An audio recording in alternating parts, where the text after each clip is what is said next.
and gentlemen, on behalf of Principal Stephen Ball, we welcome you to tonight's performance by the Ardmore High School Pride of the State Line Marching Band. This evening, the Pride of the State Line is the 2025 production, Blended Classic, a powerful fusion of classic rock and symphonic tradition. Tonight's program features the music of Aerosmith, Beethoven, and Chuck Berry, bringing together the drive of rock and the strength of classical music.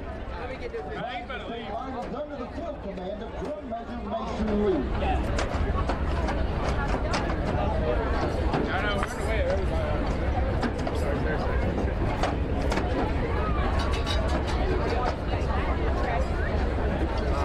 Did you get the battery worked out?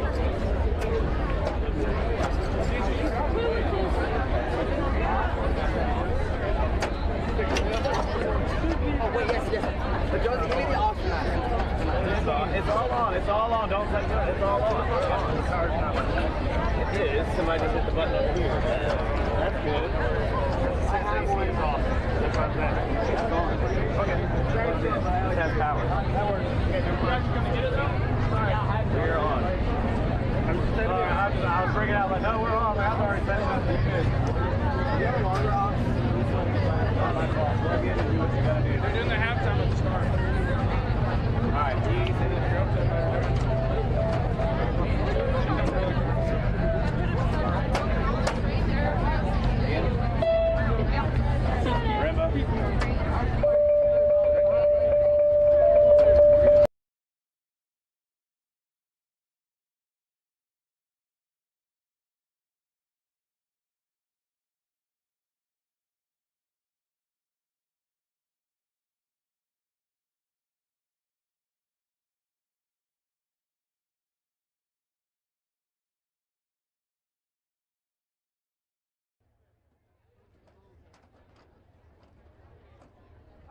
loud and proud, let's do it. Drum major, is your band ready? Red, hut, Ardmore!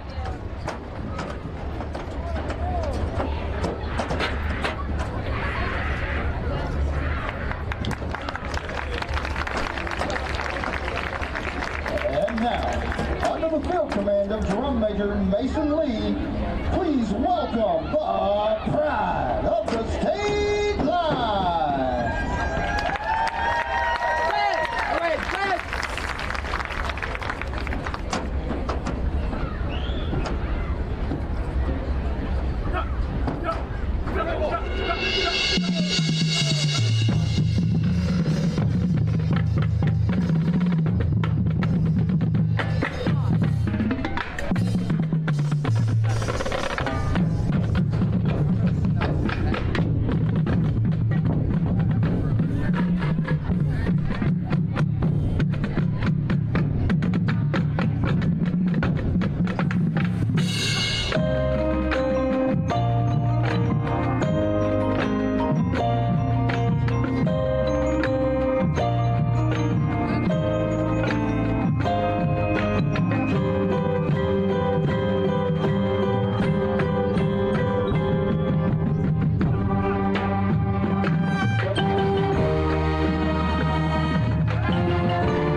pride of the state line is in the direction of Zach Tyree and Stephen Cook.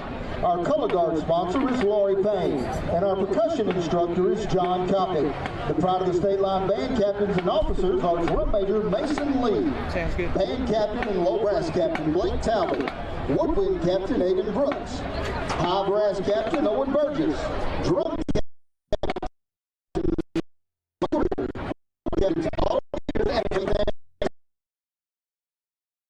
President Cassidy Carmicon. The pride of the state line would like to thank all the booster officers, parents, guardians, grandparents, band moms and dads, along with our faculty, administration, and staff for the dedication and support of our program. Hey, I would let them go first.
Ladies and gentlemen, welcome to Tiger Football on the AHS Sports Network.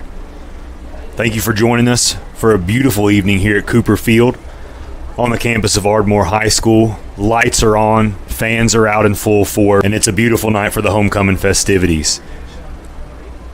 One of our 5 senior cheerleaders will be crowned the 2025 Ardmore Homecoming Queen. As I said, a beautiful night this evening. Your Ardmore Tigers are taking on the visiting Clements Colts. Both teams will be coming into tonight's action at 1-0. Last week, your Ardmore Tigers had a 44-6 victory over the visiting Tanner Rattlers to really set the tone for our non-region schedule.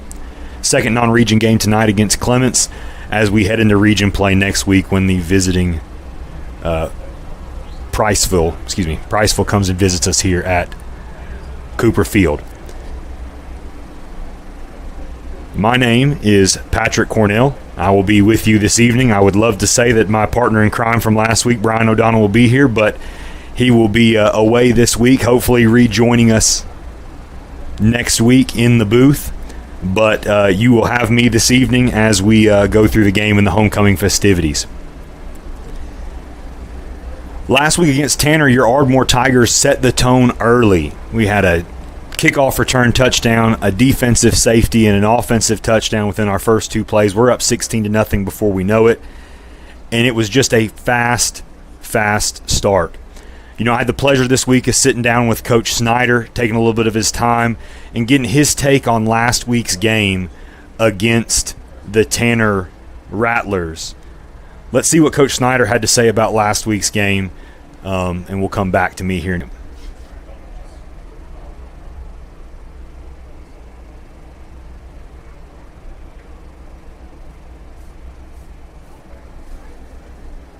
You can have success early, especially when you're, we had a number of guys on defense that we were having to sort of throw into the fire a little bit. And I feel like, starting fast, it helped them sort of breathe a little, some. And then, with the expectations of us bringing so many guys back on offense, I think there were some nerves there too on trying to reach those expectations. And, I feel like once again, you start fast, you score within 6 plays. We had scores on every facet of the game and up 16-0 with 10-15 to go in the first quarter. So you can't be mad at that. No, sir. Now, obviously, as we went on, there were things that, that we need to get corrected. It was good enough to beat Tanner, and that's not a knock on them. But what we did was good enough to beat them. But is it going to be good enough to beat Clements this week, or Priceville, or Fairview, or Russellville? And that's sort of what we're working towards. So obviously, always things to correct. And that was Coach Snyder talking about last week's game. He did mention a lot of new starters on defense, bringing a whole lot of guys back on offense. We narrowed down 2 key performers from last week's game. You guys probably heard their names called quite a little bit, but I'd like to recognize them before we get started tonight. The first of these is going to be on defense, will be Jalen.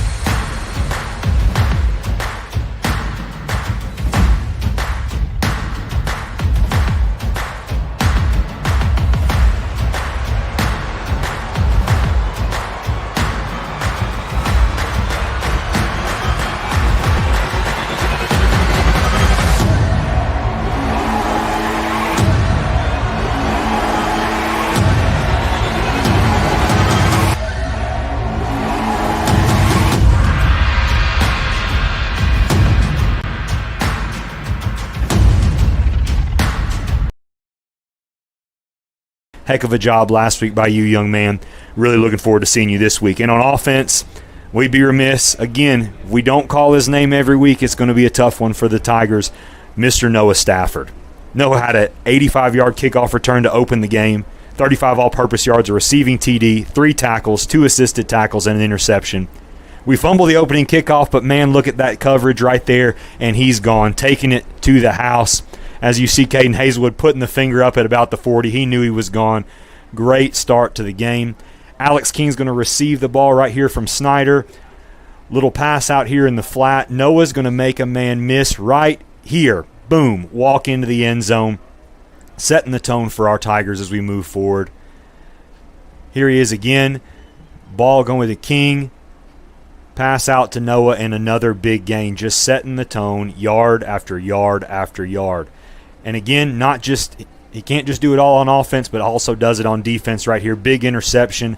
Almost took it to the house right here if it hadn't been for a good shove out of bounds. Ladies and gentlemen, while we are cutting away from this replay, I'd like to see our captains are out on the field right now. For your Tigers, you have captain number 70, Landry Rubley, number 8, Tyler McKnight, number 11, Braden Atkins, and number 74, Brady Certain. Captains for the Clements Colts, number 14, Brady Turner, number 17, Jake Fleming, number 53, Alan Jordan, and number 57, William Pope. We do have some coverage down on the field this evening, hoping to see who wins the coin toss here. I believe we may have a little bit of audio as this is going on. Referee greeting everybody, shaking hands. My name is Russell Sisk. I'll be handling the game and tonight. we will see right here whether the Tigers win the coin toss. Didn't win it last week. A lot of good things happened as a result. We'll see if that is the same case this week.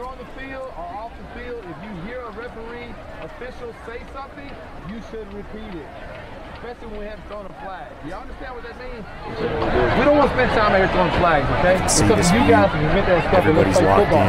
Okay? Football is a tackle sport. It's contact. Football, okay? Alright, this right here is going to be heads. It's going to be tails. The state of Alabama is going to be tails. Red flag is going to be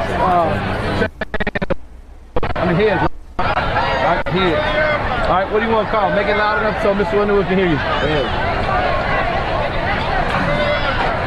Heads, guys. All right, they won the toss. They want the ball. Okay, which way do you want to defend first half? Okay, y'all come around over here. Y'all go there. It looks as though Clements has won toss of the coin, the ladies toss and gentlemen, and has elected to receive the ball, which means your Tigers will get the ball coming out of halftime. They will be going right to left from the home press box. Clements will receive. Well, we have a quick second right here. I did get to say, like I said, with Coach Snyder, got his take on this week's keys to our game against the Clements Colts. Let's go to Coach Snyder here in this audio clip from our interview yesterday.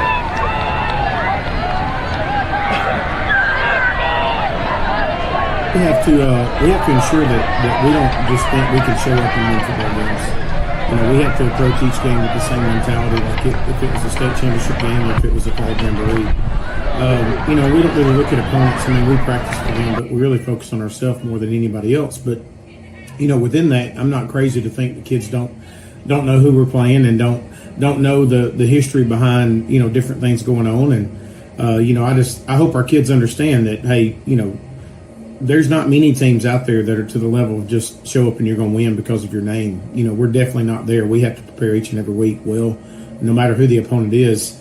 If nothing else, is to help us down the road on getting ready for region play.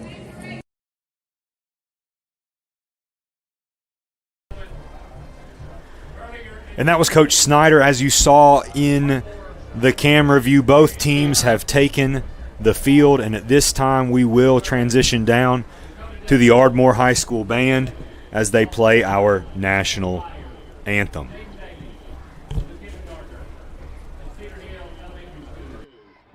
this time, ladies and gentlemen, please stand for a moment of silence in their memory and remain standing for the national anthem as performed by the pride of the state line, your Ardmore High School Tiger Marching Band.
Ladies and gentlemen, that was your Pride of the State Line Band with our national anthem. Again, a beautiful evening here at Cooper Field for homecoming against the visiting Clements Colts. Clements coming off of a major victory last week against West Limestone. First time that they had beaten West Limestone in many, many years.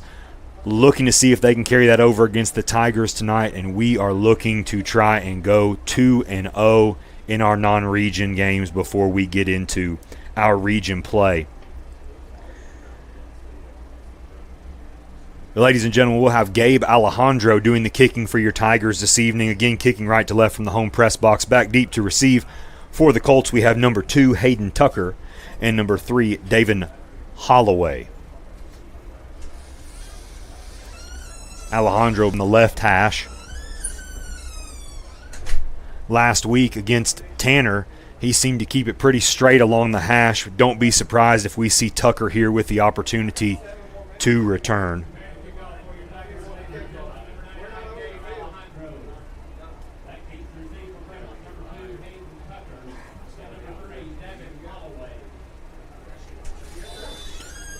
There's your whistle. Alejandro's kick does stay on the left hash. Goes to Tucker, takes it about the 15-yard line, gets a block, and oh my goodness, Tucker is going to go untouched to the house. Not the start that we wanted to see for the Tigers right there. We started fast last week. The Colts start fast this week. Tucker got 2 great blocks right there in the middle, and he goes untouched to the end zone. 12 seconds into the game, the Clements Colts have a 6-0 lead.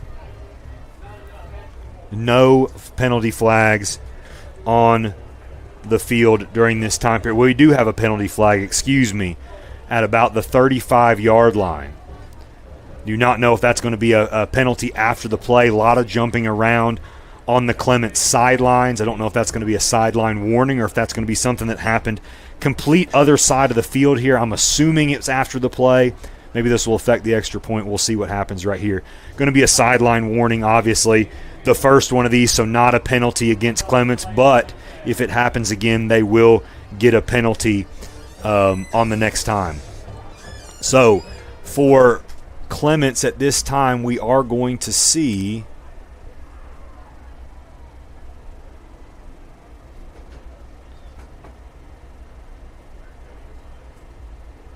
looks to be their offense coming on the field, and my man Jesus Riostegui, last man on the field, carries his own ball out here, then decides no, he is not going. Oh, they're going. Here we go. See what we do here. Looks like a trick. They are going to try and run it into the end zone. Great job by the Ardmore defense right there. Austin Kanzler sniffed that thing out. Fleming tried to get to the outside, and we stopped the conversion there.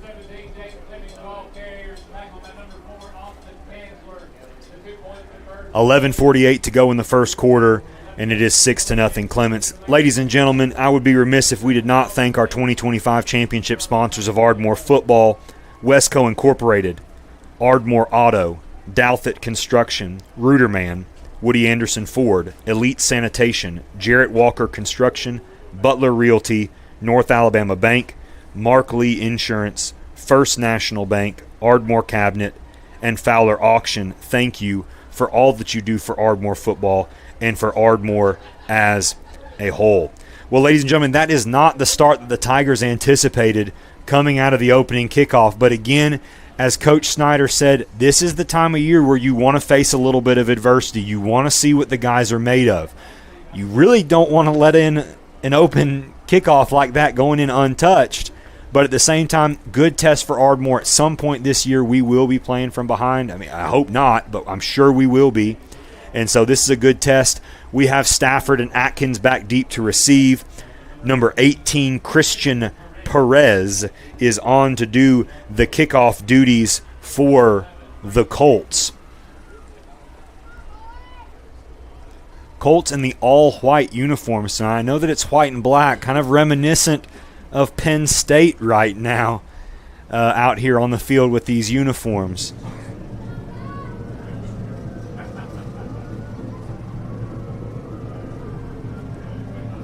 Waiting on the whistle here. Perez gets the whistle, and here we go. Kick is low, pooch kick. Atkins knocks it down at the 20, picks it up. Great kickoff coverage from the Tigers. Atkins looking to find a hole. Stiff arm at the 30.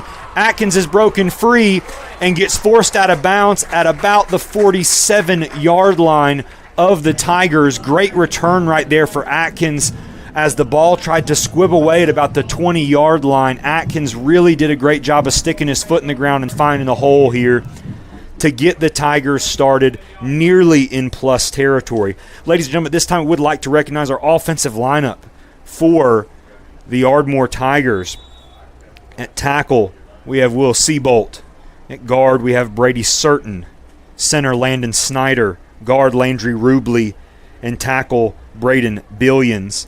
At tight end, Jack Rush. Your wide receivers, Noah Stafford and Caden Larson. Your running backs, Xavion Hawthorne and Javian Riddle. Alex King quarterbacking the Tigers tonight.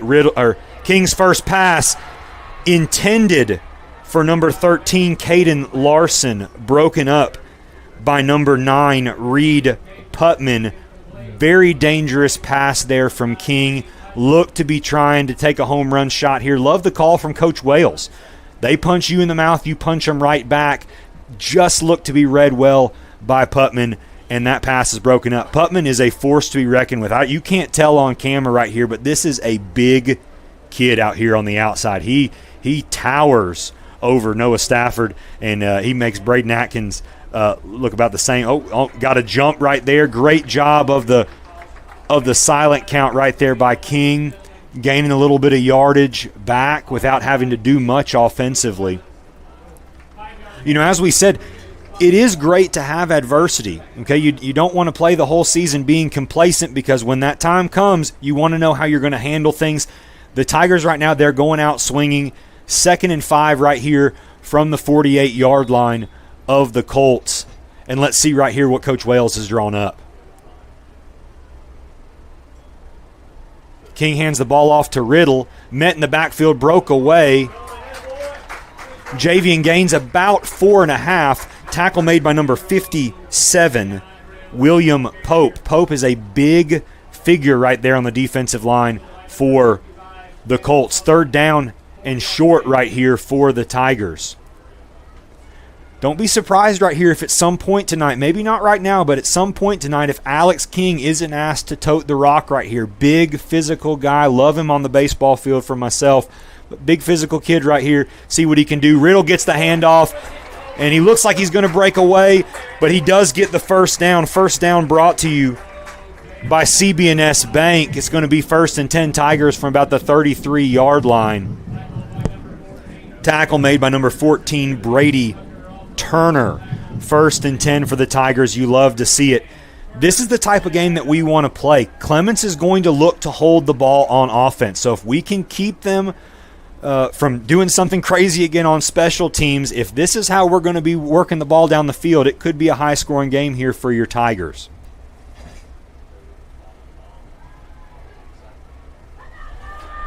Great. Get in the end zone, Noah. Get in the end zone, Noah. Great pass from Alex King, and your Tigers are on the board just like that. You punch us, we punch back. Noah Stafford, told you before the game we had to call his name, and there it is, into the end zone for a North Alabama Bank touchdown. Landon Snyder will do the long snapping tonight for your Tigers. Caden Larson doing the holding. Alejandro on for the extra point. Big right here for Alejandro to give the Tigers the lead. Hold is down, kick is up, and it is good. Alejandro gives your Tigers the lead with 10:13 to go in the first quarter. 12 seconds into the game, we have our first score. A minute and 47 seconds in, we got our second score. And here we go. King drops back. You see Noah just getting out in the flat right there. Great pass by King in the breadbasket, and Noah's gone. Plain and simple right there. You set the tone with Javian Riddle running the rock. You know we're going to throw it a little bit. Boom, right there. King punches him in the mouth, and there we are.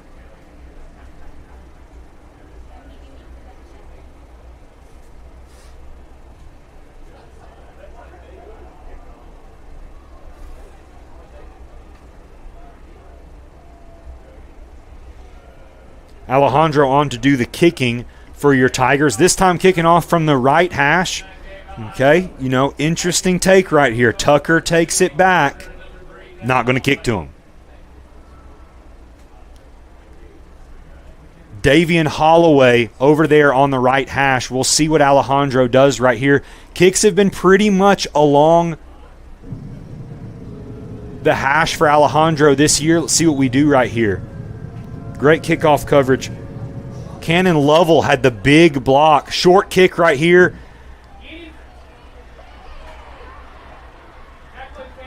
Caught by number 22, Kingston Croft. Austin Kanzler again on the tackle right here. It's going to be 1st and 10 for the Colts from about the 38.5-yard line. We're going to call it the 39, but it's about the 38.5.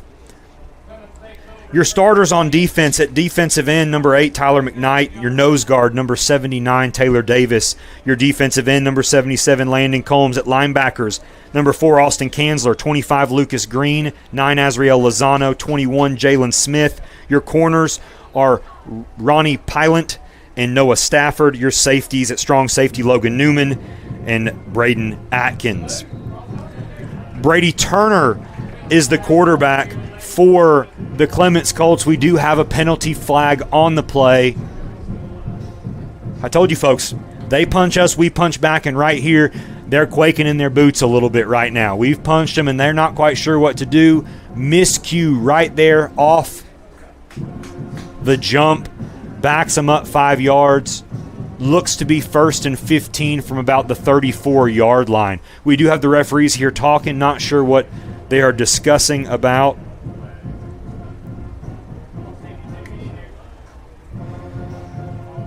Hayden Tucker is in the backfield right here with Brady Turner.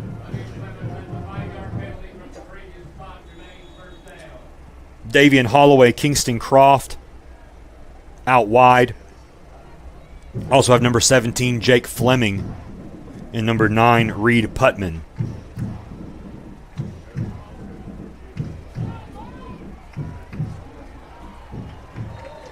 Brady Turner stretches the play out, caught by number 22, Kingston Croft.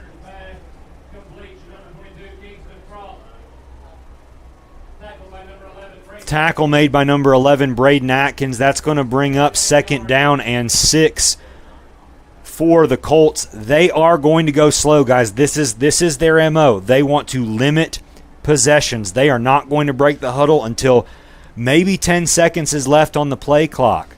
Interesting tactic right here for head coach Brick Pugh, but it seemed to work. Obviously, they got the win last week against West Limestone. See here on replay, great tackle right there by Braden Atkins. Handoff goes to Tucker, and there he is. There he is, the big presence in the middle, number 72, Big Aiden Ellis. He just picked Tucker up like a young kid at Christmas and brought him backwards, bringing up 3rd down and long. Aiden Ellis is a name you're probably going to hear a lot this year in the middle. 6'8", 3 bills plus. Right here on replay, you're going to watch Ellis bust through on the center and boom, catches Tucker right there and just says, no, sir, not today. Head on back in the backfield. Big 3rd down right here. Key to the game tonight, getting off the field on 3rd down for your Tigers. Okay, let's see what Brady Turner and the Colts do. Turner hands the ball off to number 17, Jake Fleming. Tackle made by number 8, Tyler McKnight. Going to bring up 4th down. Great job right there by the Tigers. See what the Colts are going to do. Do they run on the punter here? Do they try and go for it? It's kind of in that questionable point of the field. 4th down and 4. Manageable 4th down maybe for the Colts, but again, right now with punches being thrown, you may not want to take any chances right here. You may want to see, okay, hey, look, Tigers couldn't get a stop on the opening kickoff. We didn't get a stop on the opening offensive possession, but right here, looks like they're going to be kicking the ball back to the Tigers. We're going to see what happens right here. On doing the punting, number 9, Reed Putman. Stafford receives the punt, spinning over his shoulder at the 15, looking to get to the outside. Braden Atkins with a huge hit. Another huge hit right there by number 14, Logan Newman. There's penalty flags all over the field. This is going to be coming back. Yeah, unfortunately, in the olden days, you'd pat somebody on the butt and say that's a heck of a crackback block, but in today's game, you just can't do that. Love to see the physicality coming out of the special teams, but unfortunately, we are going to be moving back. Like I said, Stafford caught it over his shoulder at about the 15-yard line. Atkins and Newman laid the boom. Guys, let's go to replay right here real quick and see what I'm talking about. So Putman's punt right here. Stafford gets it over the shoulder. Watch as he gets to the edge right here. You can see it. Boom, Braden Atkins. And for good measure, off the camera right there, Newman came back and hit somebody as well. It is going to be 1st and 10.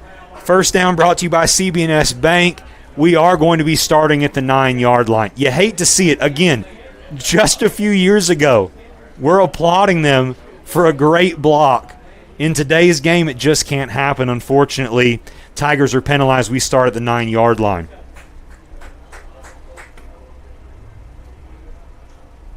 Riddle in the backfield, along with Hawthorne. Stafford out far. King hands the ball off to Riddle. Finds a hole. Met by number 17, Jake Fleming. Going to bring up 2nd down and 9. Thought Riddle got a little bit more right there, but was met by Fleming right there in the hole. It just fell apart there really, really quickly. Clock is running 7:05 on the game clock, 7:03, 2-1, and we are under 7 minutes to go here in the first quarter. 20 seconds on the play clock, so we still have some time right here. 2nd and 9 for your Tigers. Really, if we can get a first down here, get us out of the shadow of our own end zone. Even if we don't get any more than that first down, at least it gives Alejandro a chance to get that punt, not having to punt out of the end zone. And there it is, folks. I said it earlier in the first.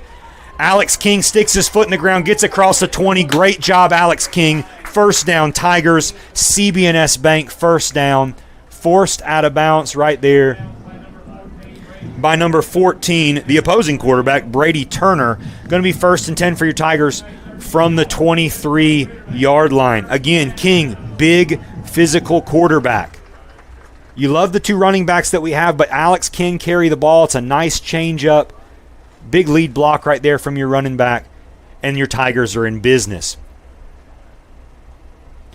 Clements has some big guys on defense, folks. I mean, I may not be able to see from the camera up here, but some good-looking kids. Alex throws a ball right there, complete short to Noah Stafford.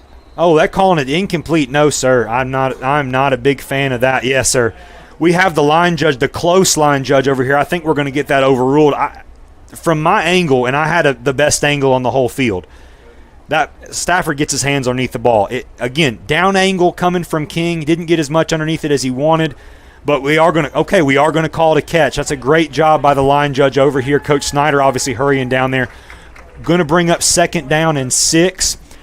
Going back to the replay right here, you see King with the threat of both running backs. Boom, the pulling guard. Javian Riddle, big block right here on number 9, propels him to the outside, and King picks up that first down very, very easily right here. Brings up 2nd down and 6 for your Tigers. Again, the referees tonight, they're all friends. They just want to talk amongst one another, tell everybody good job. Hey, Mildred's may be closed by the time this game is over with, but maybe that's what they're talking about, but going after the game, trying to get a meal. I don't really know. We're going to call it a catch. I think that was established when we placed the ball, but hey, we're just out here. We're all friends. We're just talking. Game clock is winding. 6:25 on the game clock. King flanked by Riddle in the backfield.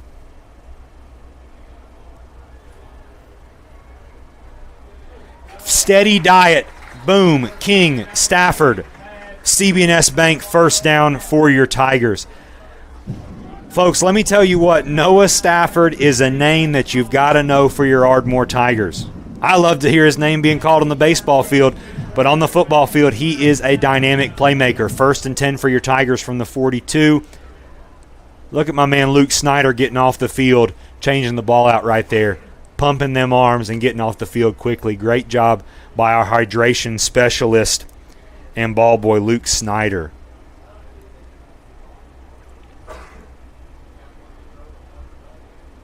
Larson, Stafford in the slot.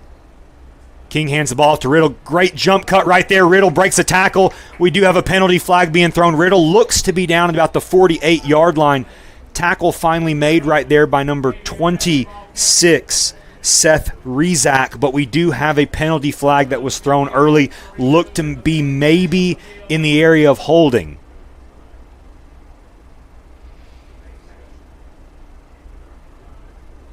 Interested to see right here what we get from the referee. Face mask against the Colts. That's great to see. Thought that might have been a hold right there. Riddle got boxed up, and all of a sudden he breaks free. You never know that seeing a flag being thrown right there in the offensive line. That face mask penalty is going to be enough to give the Ardmore Tigers 5-yard penalty. Okay, thought it was going to be enough to give them a first down, but we're going to be at 2nd and 2 right here, and we are on the plus side of the field. Call it the 49-yard line, however you want to do it. Riddle back. We do have Stafford in the slot. Great pass right there to Xavion Hawthorne. Xavion lowers them pads. Tackle made by number 14, Brady Turner. Enough for an Ardmore first down. First down brought to you by CB&S Bank. 1st and 10 for your Tigers from the 42-yard line. Alex King looks like he is driving a luxury vehicle right now. Everything is flowing extremely smoothly. I have no idea what's going on. We got the entire Clements coaching staff out there on the field. Heat timeout right here from the officials. Ladies and gentlemen, we are going to take a short break right here with 5:37 to go in the first quarter. Your Tigers lead 7-6. You're doing a good job. I listened to y'all the whole time. You're not doing a good job. Who's your helper at tonight? Huh? Who's your helper at tonight? He's in Boaz.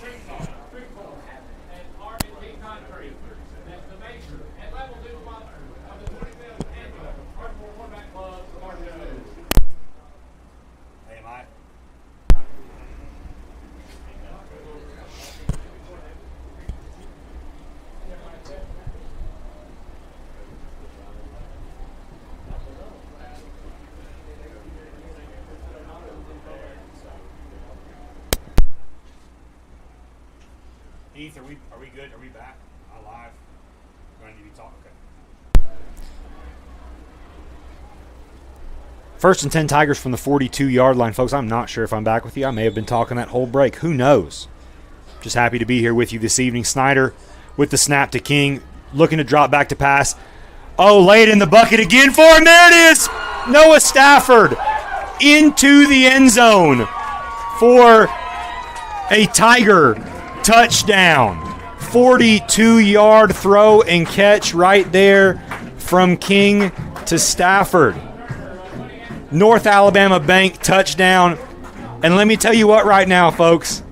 The Clements Colts might have come out swinging, but the Tigers are trying to finish it right now, setting the tone. 5:24 to go in the first quarter. Snyder on to do the long snapping. Larson doing the holding. Alejandro with the kick.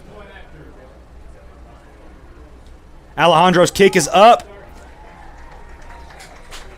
And it is good. That right there is how you set the tone, folks. Let's head to replay right here. King drops back. Stafford on a go right. You're not going to beat him. You're just not going to do it. Guys, he gets a step on you, and he's there in the end zone. And there he is. You love the celebration. You love the celebration. King to Stafford.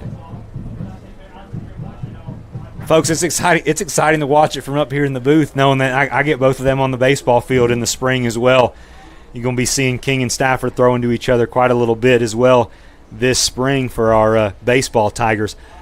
Alejandro to do the kicking, coming back to the left hash. It's a bold strategy after the way Tucker handled things on the opening kickoff, but hopefully Coach Josh Walters battened down the hatches, got his special teams unit back together, and we're going to get a stop right here on the kickoff.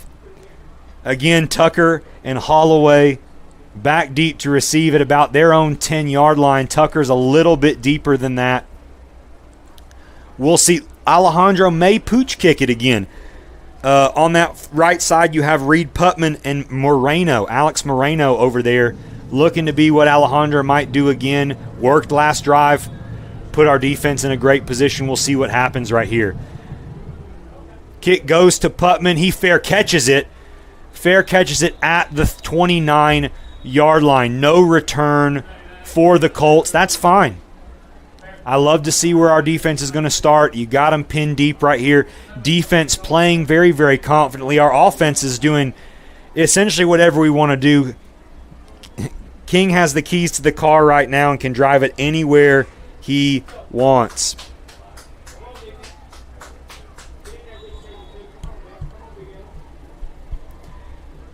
McKnight, Ellis, and Combs there on your defensive line wreaking havoc. The quarterback for the Colts, number 14, Brady Turner.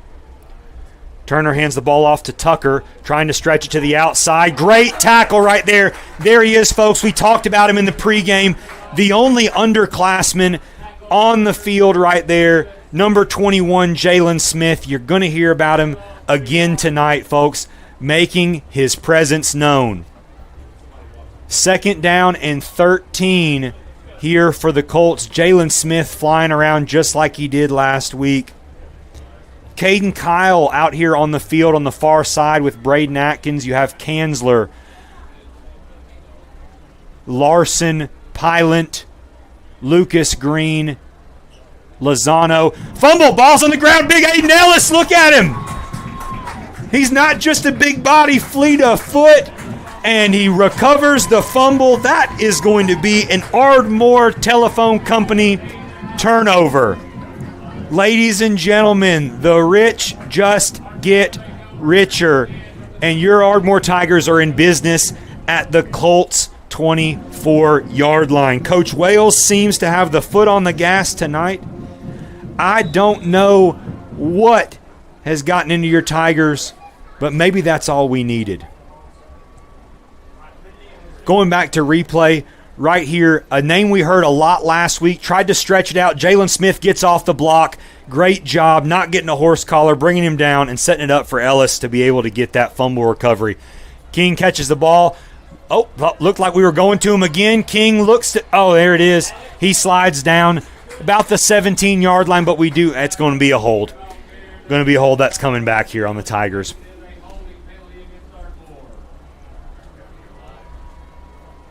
King looked to want to go to Stafford again. I don't blame him. Put anybody out there on Noah Stafford. I'm taking Noah Stafford. It's fine right here. We're going to be right about the 34-yard line. Here's the fumble recovery again from Ellis. Just blows up the center. Ball on the ground. And I don't know about you guys, but Brady Turner, he saw Big Aiden Ellis coming in there, and he did not want any of that. The footsteps were coming, heavy feet. I don't blame him. I wouldn't want to have to hit Aiden Ellis. I wouldn't want Aiden Ellis hitting me. Okay? But there it is. 1st and 20 here for your Tigers from the 34-yard line. Play action fake. King's pass intended for Hawthorne, going to be incomplete. Brings up 2nd down. Colts did a good job of getting people back into the backfield right there. Number 15, Alex Moreno, back in the backfield in the face of King. You had a little bit of a play fake there. Nobody bit. Real dangerous throw by King trying to fit it into Hawthorne. But again, nobody hurt here. 2nd and 20. King throws it back out to Riddle. Riddle sticks his foot in the ground. Great job. And there's Riddle. He's gone. Ladies and gentlemen, the Ardmore Tigers can do no wrong offensively. King with a 34-yard touchdown pass, and your Tigers are up 20-6 with a North Alabama Bank touchdown.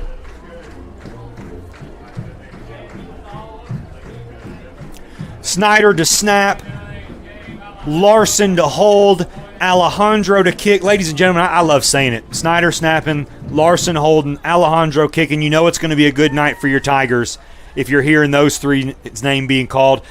Hold is down, kick is up, and it is good. And with 4:04 to go, ladies and gentlemen, it feels like we've played a whole half of football already. We have not made it out of the first quarter. 4:04 to go here in the first quarter. It's your Tigers 21 and the Colts 7. I would love to be a fly on the wall on the Clements sideline right now. You have a big week of football last week against West Limestone. You win 21-14. And right now, after the opening kickoff, you could do no wrong, and the Tigers have just put the pedal to the floor. You love to see Alejandro getting back out here on the field. Maybe the idea to kick away from Tucker, it's a great decision. Hasn't done much offensively, but at the same time, after watching the opening kickoff, you know he's just a miss away, and next thing you know, he's gone. So great strategy drawn up by Coach Snyder and Coach Josh Walters, our special teams coordinator, to just effectively take him out of the game. Hey, look, you want the ball? That's great. We're not going to give it to you. Alejandro has the ball on the tee. Tucker and Holloway back deep to receive. Whistle has been blown, and there it is. Alejandro's kick, fair caught. Oh, ball on the ground. Ball fumbled, fair caught right there by Jake Fleming. Fumbled, tackle made by Braden Atkins just for safekeeping. Really quick whistle, we're fine with that. And it's going to be the Clements Colts 31 yard line for the Colts. At this point, if you're the offensive coordinator for the Clements Colts, you've got to do something. You are on your heels at this point. Let's just try and get a first down here.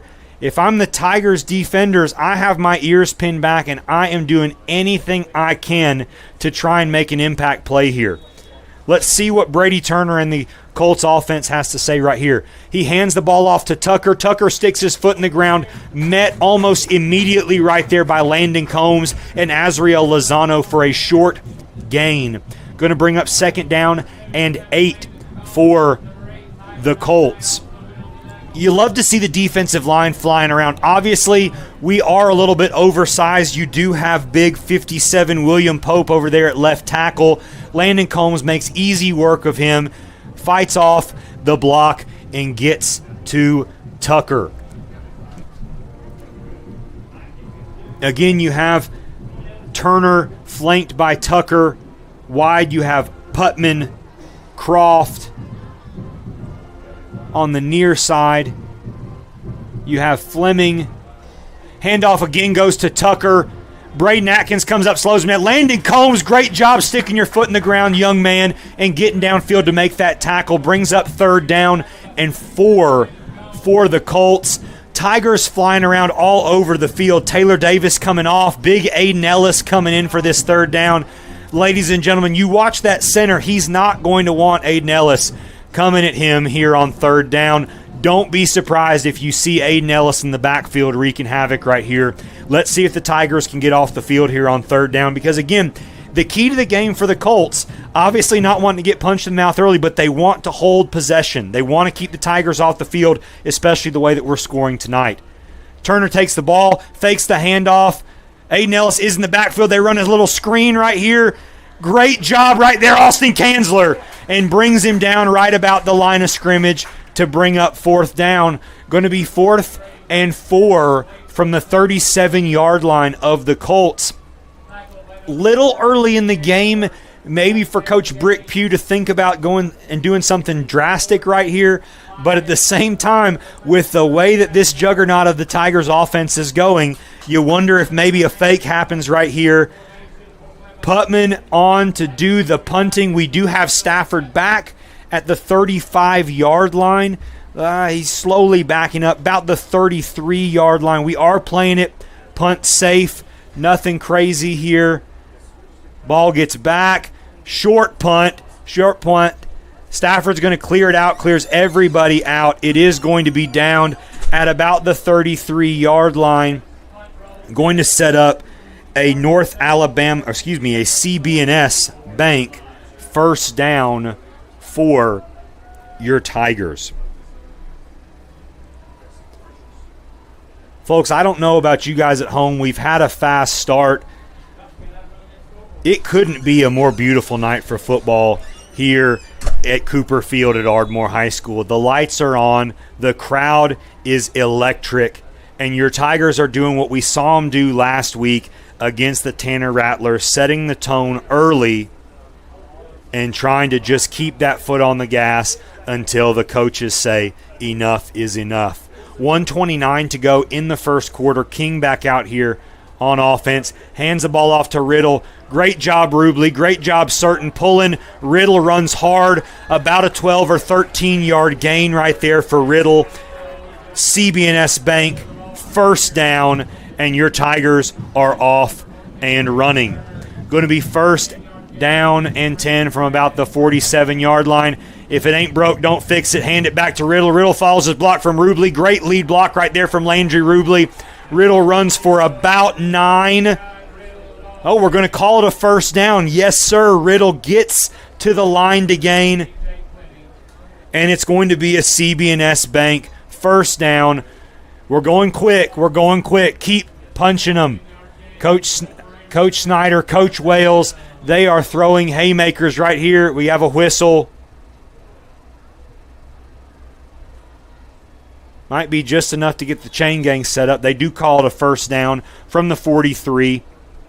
Slows us down a little bit, but you do love to see what King and the offense are doing. Again, if it's not broke, okay, we got an early whistle right here. There's no telling what this whistle is. I got no flag on the field. Okay, it's going to be a penalty flag against the Tigers. I just don't see that. I just don't see that. I mean, you stop the game after you called a first down. The line judge down here called it a first down immediately when Javian landed. You stop the game to communicate that. Again, I don't necessarily know if all these guys are friends, if they spoke before the game or not, but I don't necessarily know if they're going to be welcome at Mildred's if they keep calling a game like this. But we'll see. King gets the offense rolling, first and 15. Oh, King in the backfield, trouble. He is brought down. They bring the house. Number 55,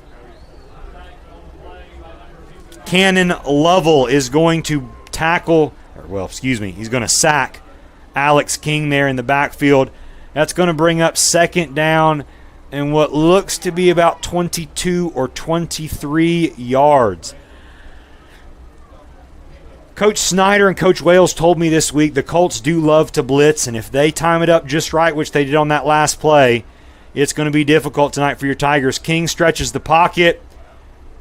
Oh, and we have an interception. Stafford slips and falls. Unfortunate. King's pass right there on the money. Stafford slips and falls. And David Holloway there for the interception. It is going to be first and 10 Colts from the 32-yard line. Loved what Coach Wales did right there, moving the pocket for King. King got to the outside, and then Stafford, he goes to stick his foot in the ground. Holloway's coming downhill, slides, and next thing we know, we have an interception. That is going to be the end of the first quarter. Your Tigers leading 21-6, and we will head to a short break.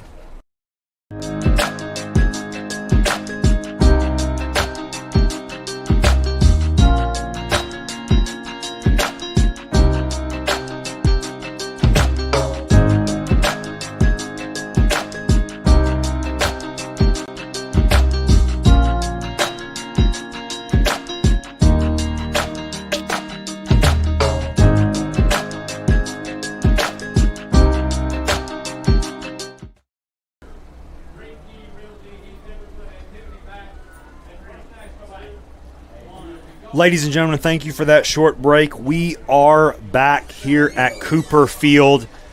The first quarter could not have gone better for the Tigers until that very last play, and even that, you just chalk it up to some bad luck. Tigers up 21-6, doing pretty much whatever they want here on offense.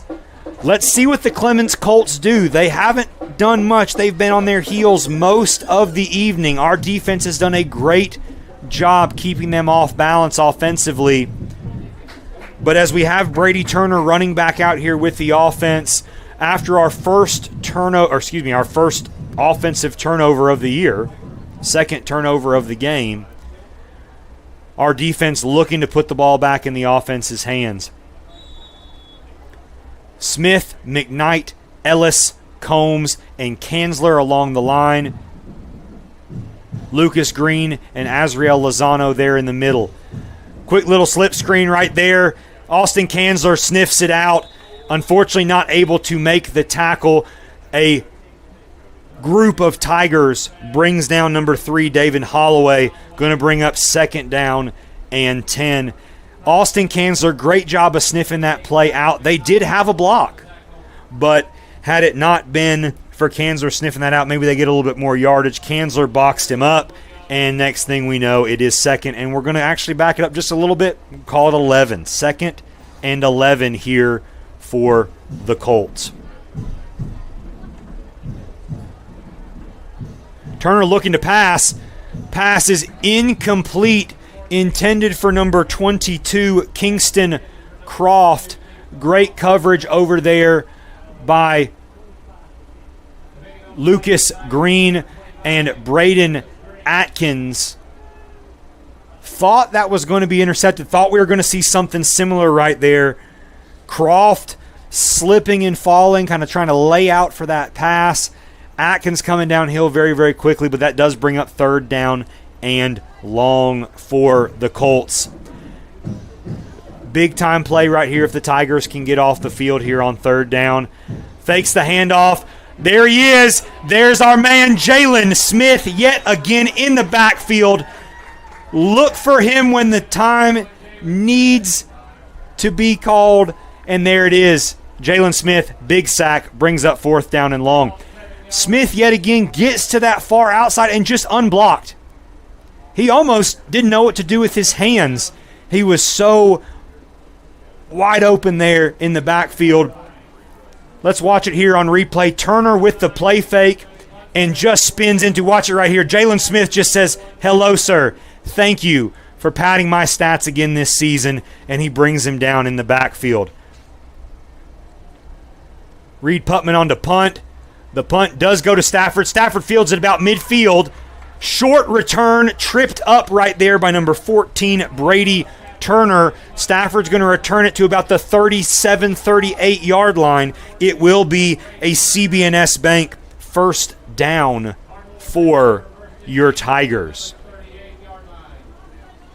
King has thrown the ball a lot in this first quarter. Okay, first possession for the Tigers in the second quarter. King has thrown a lot more than I think a lot of us probably assumed. With you got the 2 bell cows there in the back, you hand the ball off left, you hand the ball off right. He has a cannon. Obviously, we saw Noah Stafford. He gets a step on anybody, and it's to the house. Let's see what Coach Wales does right here. Obviously, you don't want to take the ball out of King's hands.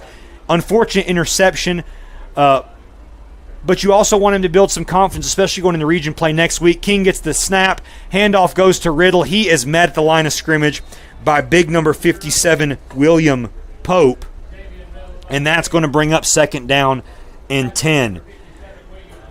Folks, if we could get a 1st down here, I'm not sure how far Snyder trusts Alejandro's leg, but my thought is if we get a 1st down right here, it might be within range for Alejandro to try a long field goal right here, especially with the way the Colts are on their heels offensively. Let's see if the Tigers can do it right here. Got 3 plays to try and get it done.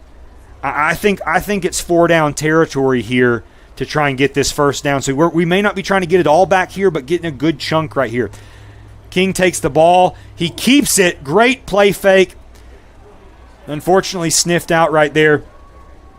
Again by number 57, William Pope. That's going to bring up 3rd down and about 12 for the Tigers. Obviously, you saw right there looking to take the jet sweep there to Xavier Hawthorne. Great job of playing defense right there by the Colts. Again, they love to blitz. They're in the backfield and through the line.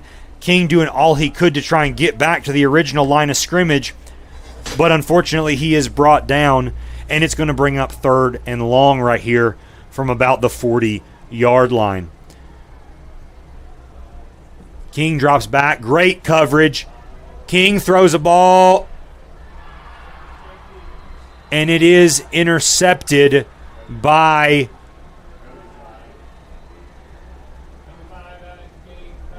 the Clements Colts. Looking to go deep again to Stafford. Pass is intercepted here. He was down before he got into the end zone. He was down, thought that we had a little bit of a catch and carry brought down, but no, they call him down at about the 1 yard line.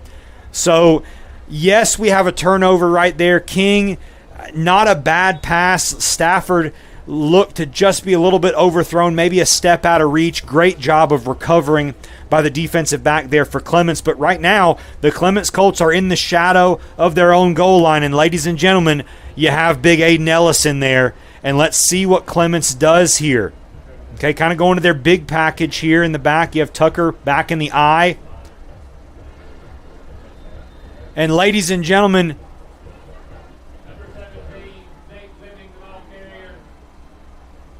Fleming, the ball carrier, he is tackled.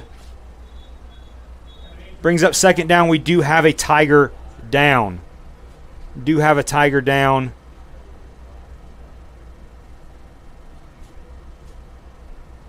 Ladies and gentlemen, at this moment, we will take a short break. Hopefully, we'll let you know what is going on with this Tiger who is down on the field currently, but we will head to a short break right here. 8:29 to go in the second quarter. Ardmore up 21-6. Bank is a name everyone in the community will recognize. We see it in our schools, in our parks, and in our homes. First National Bank is proud to help make our community great. I am First National Bank Vice President Crystal Tucker, and together with my team, we have over 120 years of hometown banking experience. We love to help represent First National Bank in our community, and we would love to be your banking partner. First National Bank, making communities great.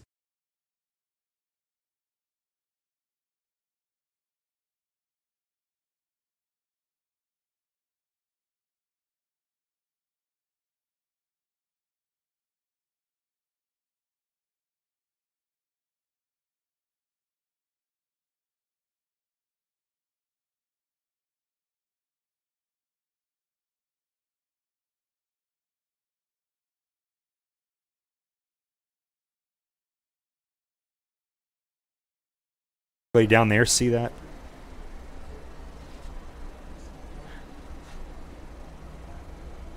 Good to see Tyler McKnight getting up and walking off the field, albeit gingerly, under his own power.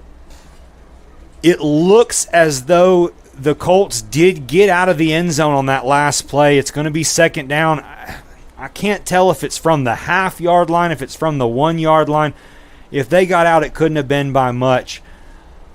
But here we are, second down. Tigers have the Colts right there on the shadow of their goal line. 8:29 to go in the half, and the clock is rolling. Let's see what the Colts do right here. Turner under center. Looks to just be following his offensive lineman, trying to get any type of breathing room that he could. Going to bring up third down and 4. Colton McCormick going to be credited with the tackle right there, although I do have to think that Turner probably tripped on the feet of his own lineman right here. Brings up third down for the Colts. Would be a big stop right here for the Tigers if we can get it. Have them punting out of their own end zone. We've gotten close. We have gotten close to blocking a punt here or there, and the Colts are going to take their first timeout of the half. And ladies and gentlemen, back by popular demand, we have trivia this week. This week's trivia question is going to be sponsored yet again by Lindsay Lane Baptist Church, and here is your trivia question this week. When did the Tigers and Colts first compete in football? What year did the Tigers and Colts first compete in football? Please type it down there in the comments. If you get it on the nail, we'll try and shout you out here on the broadcast. If not, we will reveal that before halftime. But that is your trivia question this week, brought to you by Lindsay Lane Baptist Church. We'd also like to thank our 2025 championship sponsors of Ardmore Football, Westco Incorporated, Ardmore Auto, Douthit Construction, Ruderman, Woody Anderson Ford, Elite Sanitation, Jarrett Walker Construction, Butler Realty, North Alabama Bank, Mark Lee Insurance, First National Bank, Ardmore Cabinet, and Fowler Auction. Thank you for supporting your Ardmore Tigers again this year. And here we go, folks. Back at it, 3rd down and 4 for the Colts, still inside their own 10-yard line. The Tigers have got close to blocking punts a couple of times tonight. Would be huge if they had to punt out of their own end zone. Turner under center. Play fake. And passes incomplete. Great job. No penalty flags on the field. Great to see our Tigers yet again getting off the field on 3rd down. Coach Snyder said that was going to be a huge key to the game this week. If we could keep possessions for the Colts at a minimum, we would have a very good chance of blowing this thing open. Reed Putman on yet again to do the punting about 2 or 3 yards into his end zone. Stafford has got his heels at about the 36-yard line. I'd be shocked if the punt got to Stafford, but we'll see. Great punt right there by Putman. Stafford's going to fair catch it at about the 48-yard line. We did a little bit of a punt safe. We'd pinned our ears back a little bit. Thought maybe we'd see Coach Walters have us pin our ears back here in the end zone. Obviously not wanting to get any penalties or anything like that with the good field position that we're going to have. This will be a CB&S Bank 1st down for your Tigers at about the 47-yard line. So the last 2 offensive possessions, we've kind of had things rolling, and unfortunately they've been derailed by 2 interceptions thrown by King. You love to see the way Coach Wales is throwing the ball around the yard tonight. You can't be discouraged by what the offense is doing. Obviously, we have 21 points on the board, and a couple of those are passes to Noah Stafford as a result. You would love to see our 2 running backs get a little bit more involved in the game, but it's tough. The Colts have been blitzing a whole lot, putting a whole bunch of personnel up on the line. Riddle with the carry. He's going to get a hole hit right there by number 15, Alex Moreno, and that's going to bring up 2nd down and about 7 for your Tigers. Riddle's ran the ball hard. It's just there's been a lot of guys in the backfield. It's causing some havoc here for our blockers. We don't lose anybody. It's just a tough time of holding blocks as everybody is heading down to the line of scrimmage. Again, moving Moreno up to the line right here. Riddle running that way. Riddle finds a hole. Tackle made by number 53, Allen Jordan. But that is going to give us... Oh, we do have a flag on the play.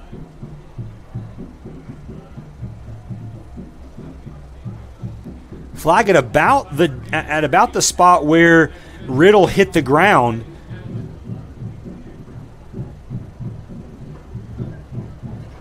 Looking like it's going to be on the Colts.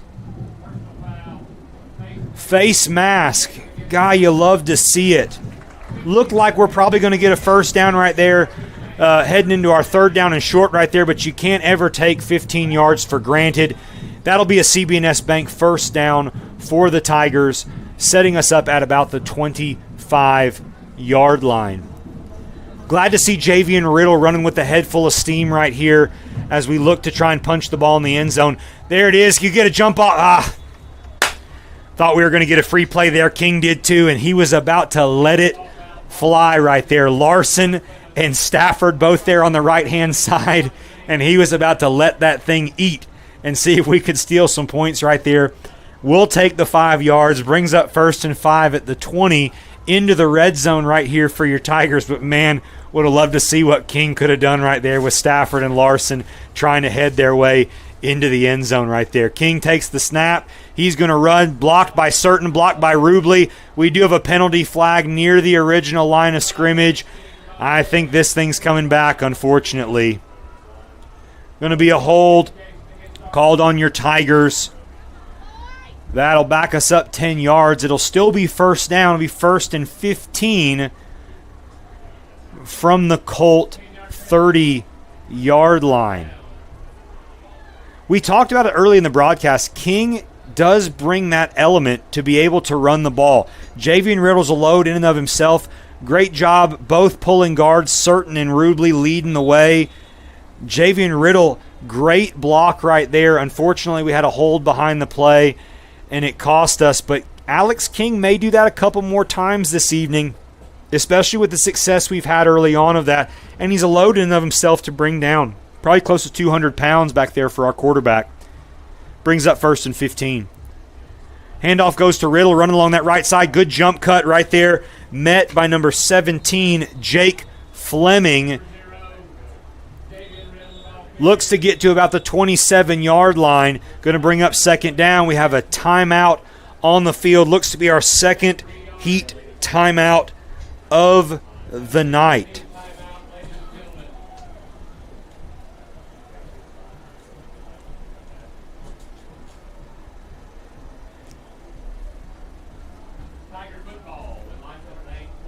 And with that, we will head into a short break.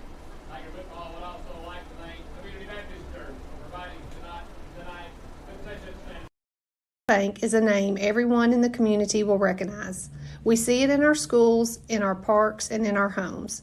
First National Bank is proud to help make our community great. I am First National Bank Vice President Crystal Tucker, and together with my team, we have over 120 years of hometown banking experience. We love to help represent First National Bank in our community, and we would love to be your banking partner. First National Bank, making communities great.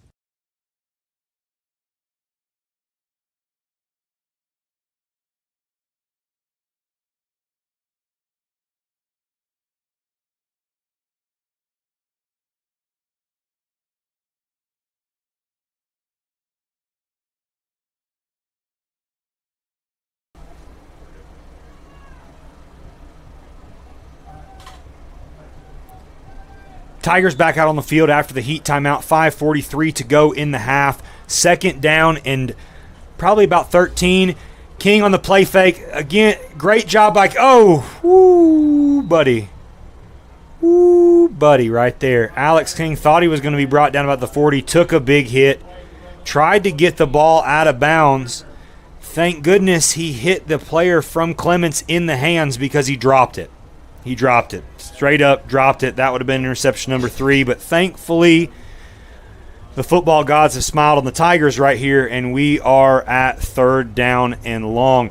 Again, like we said, Clements loves to blitz, so that slow play fake that the Tigers ran early in the game does not seem to be working. And so as a result, we may have to get the ball out just a little bit quicker. King fakes it. He's trying to run the screen there. Great job of King to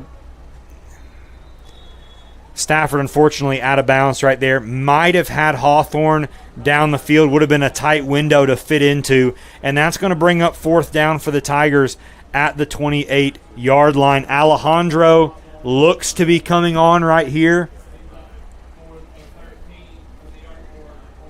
Going to be a 46-yard field goal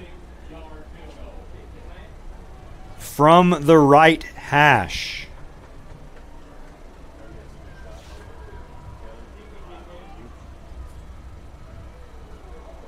Kick is blocked. Kick is blocked. They fall on it right there at the about the 15-yard line. Just a really slow developing play right there. Snap was a little bit high. Larson had a hard time getting that thing down, and so the rhythm was messed up for Alejandro, and as a result, the kick was blocked. I like the call right there by Coach Snyder, Coach Walters, trying to get some more points right here. You've had a few drives where things have looked promising, and unfortunately, we've kind of hit a wall. But again, you're still up 21-6. Great job of preventing them from returning that kick. And honestly, had they just let it go, they would have had better field position, to be honest with you. But unfortunately, they fall on it right there. And so for the Colts, handoff goes to Tucker, who's looking to get to the outside. He is tackled after a very short gain by Austin Kanzler and number 14, Logan Newman. That's going to bring up 2nd down and 8 for the Colts. Tucker has just not done much since that opening kickoff return. Trying to stretch things out. Great job of the Tigers making him go east to west rather than north and south. Trying to run behind those blockers, but just nothing going for the Colts right now. Still in the shadow of their own goal line, and all that pressure right there is facing Brick Pugh and the Colts offensive staff. Turner gets the snap, looking to throw. Looking to go deep right here. Underthrown massively, and unfortunately for the Tigers, the underthrow actually works in their favor.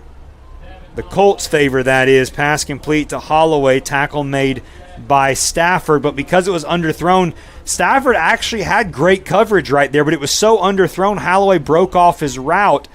And so as a result, that pass was complete. Nothing Stafford could do right there.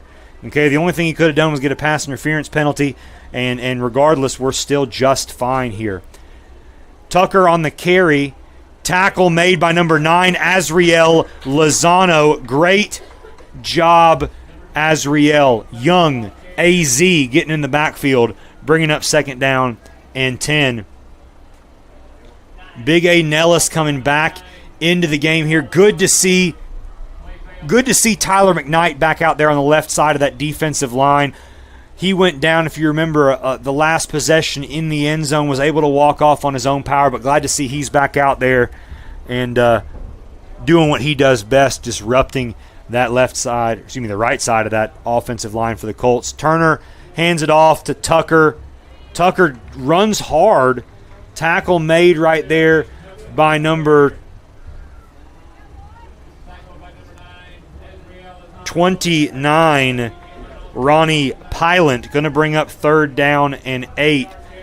Again, your Tigers, if it hadn't been for big chunk plays on a couple of situations for the Colts, your Tigers have done a great job this evening limiting the playmakers of these Colts.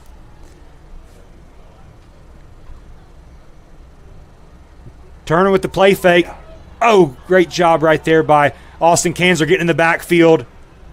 And he's going to get out of bounds. Great job by Landon Combs pulling up right there. He could have leveled him right there at the out of bounds line, but he pulls up. It's going to bring up 4th down for the Colts. And yet again, we're going to see number 9, Reed Putman, on to do the punting.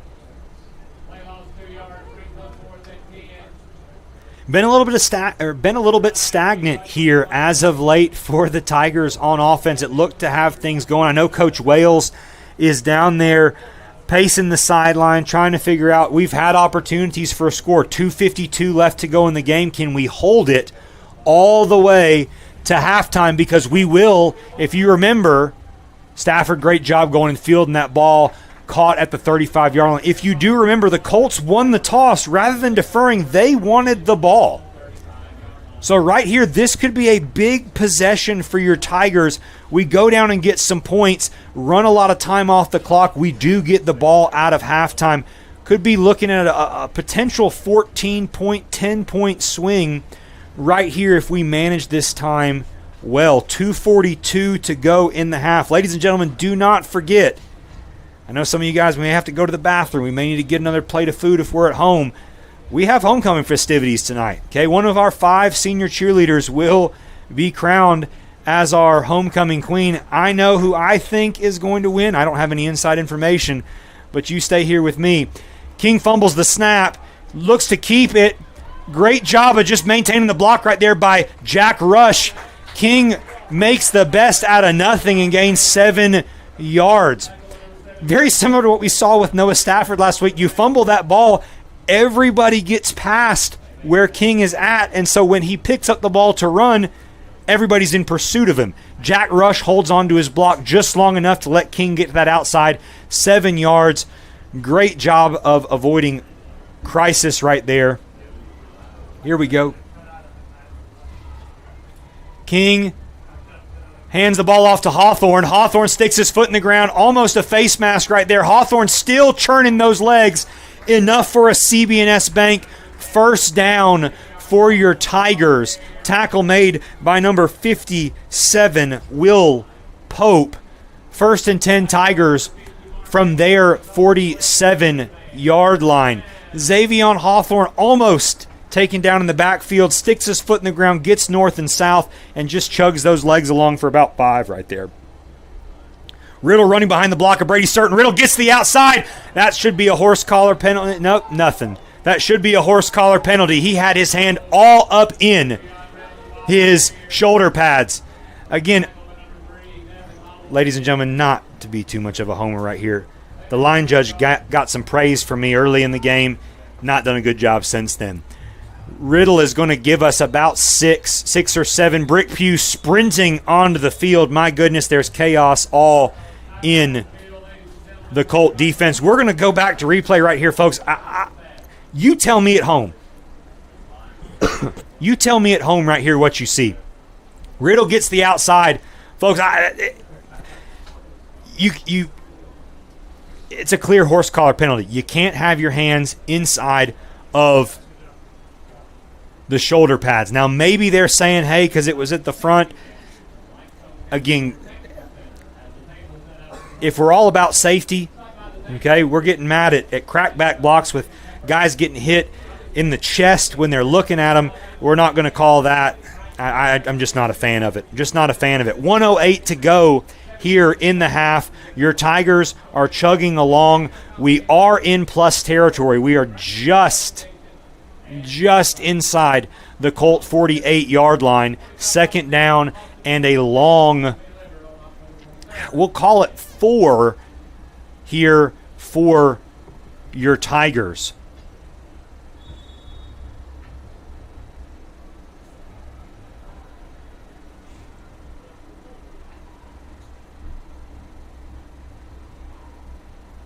King gets the snap. Handoff goes to Riddle, running to the left side. Riddle sticks that foot in the ground and just carries Jake Fleming across the line to gain. First and 10 for the Tigers from the 40-yard line. Clock is running. Maybe it's not running. It should be running. And we got a little bit of time right there. Thank you to the referees. 55-54. Tick, tick, tick, tick, tick. We do have some timeouts on our side. King's pass, incomplete right there. That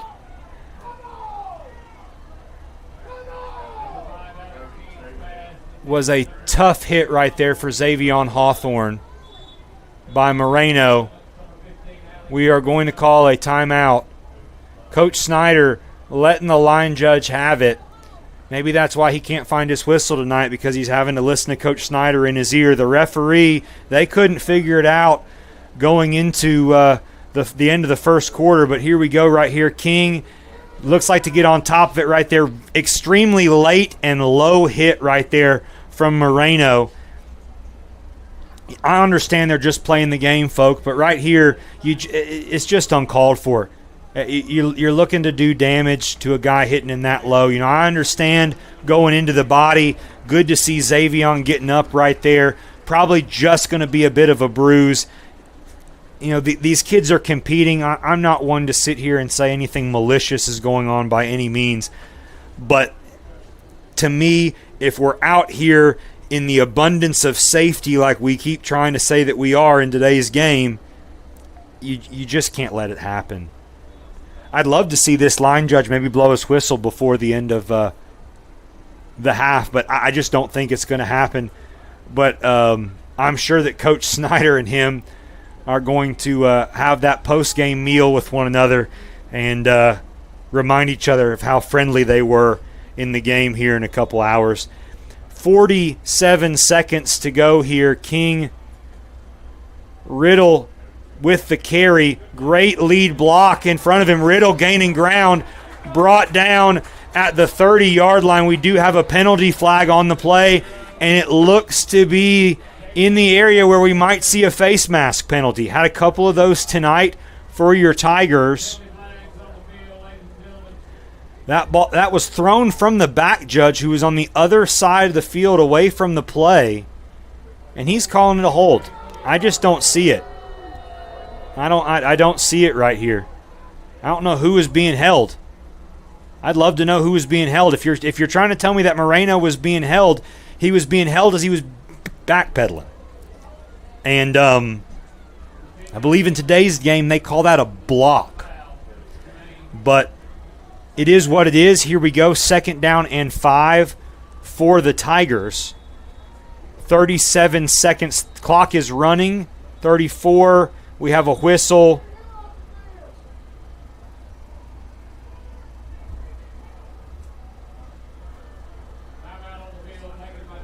Timeout on the field by Clements. I believe that is their 3rd charge timeout of the half. We do have all 3 timeouts, folks. 33 seconds to go. We have all 3 timeouts. Coach Snyder's fired up. Coach Wales is fired up. I'm fired up here in the booth, and I'm not even down on the field. It would be great. It would be huge right here if the Tigers could punch this ball into the end zone. Folks, I am going to sign off for you for just a second. I'm going to get the other headset on and the mic. I'm going to head down to field level and hopefully try and catch Coach Snyder here before we head into halftime.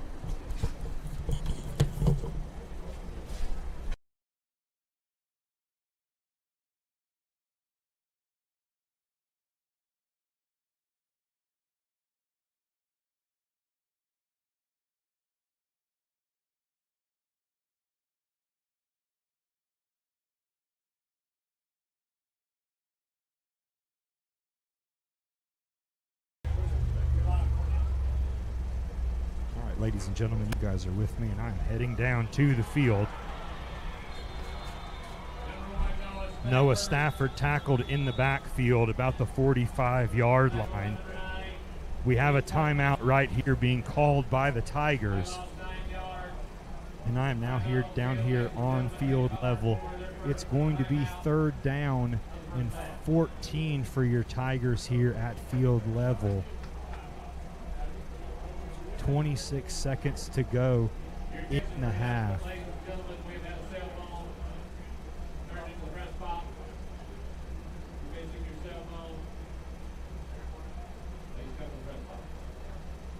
Again, folks, I don't want to say that the referees have not been great tonight, but let's be very honest right here. A couple questionable calls for the Tigers, and the Colts are just pushing us backward here. Still a lot of time. We have 2 timeouts left, 26 seconds. You don't have to get all of this right here. Just need to give Alejandro a chance, or maybe because of the missed kick from Alejandro on the previous possession, we try and go for it on 4th down. Again, I am down here on the field level, so you'll have to bear with me as I am trying to see it. King drops back, rolling to his right. Pass.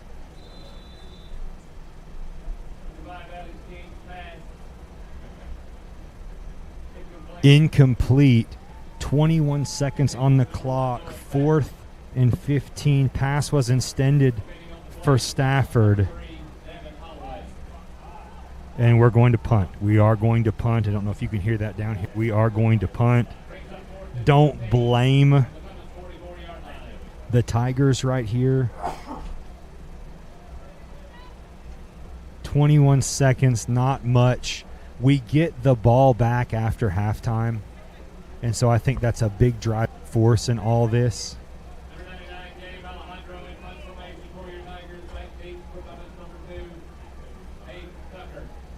Alejandro back deep to do the punting, gets the punt off, and it's a great punt from Alejandro down inside the 5-yard line. Down at the 1, which is going to put Clements. They're going to have to run at least one play. We'll see what the Tigers do right here. Potential yet again for a safety. If I saw what I saw last time, I'm assuming that Clements is going to run the quarterback from behind that big offensive line and just see if they can get some positive yardage and take it into halftime. Tigers have looked promising here in the second quarter, just have not put anything on the board, and that's what they do. Turner follows his offensive line, and that looks to take us into halftime. I'm going to try and catch up with Coach Snyder as we get off the field.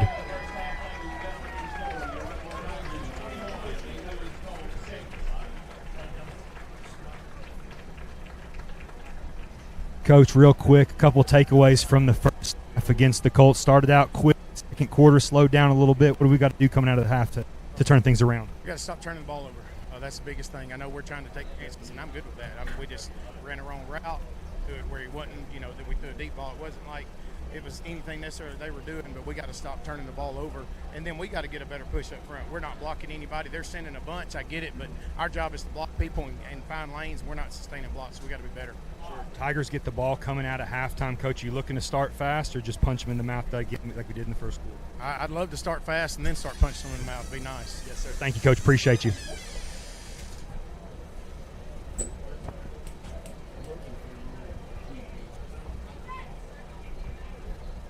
Okay. Hey, according to the credit card, they've been to Kona.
Ladies and gentlemen, welcome back. With us, the band is heading out to the field for the beginning of our homecoming festivities. I will obviously not be on the mic. I will turn it over to our illustrious press box announcer, Mr. Jeff Hodges, as we look to crown our 2025 Ardmore homecoming queen.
Representing the 7th grade class is Miss Reese Beatty. Reese is the daughter of Lexi and Lucas Beatty. Reese is being escorted by her grandfather, Roger Beatty.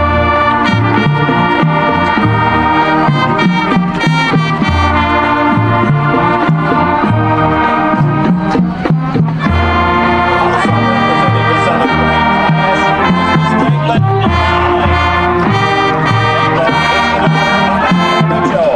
Miss Caitlin and Caitlin is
been a cheerleader for 6 years. She is the co-president of the FCCLA, the Education and Training Program of the Limestone County Career Technical Center, along with LPA and Skios USA. After graduation, Madison plans on attending the University of North Carolina to major in diagnostic imaging and later work in pediatrics. Madison is being escorted by her mother.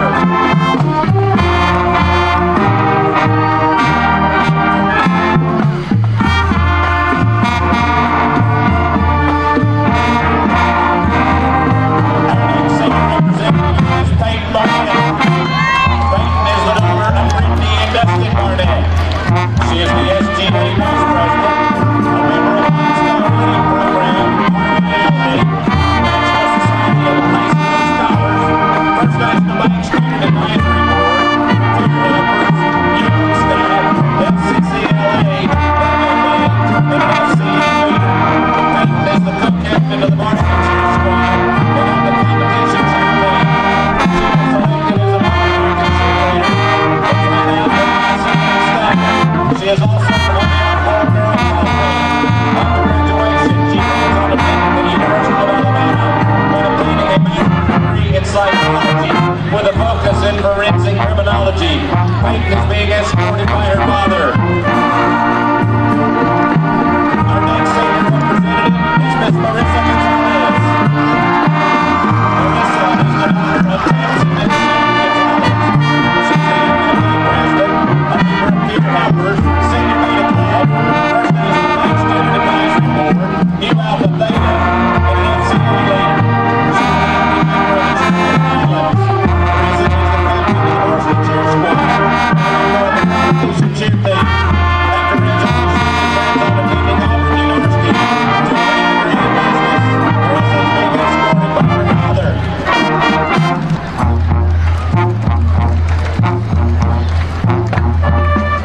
Our next senior representative is Ms. Reagan Holt. She is the daughter of the Pastor Mayo.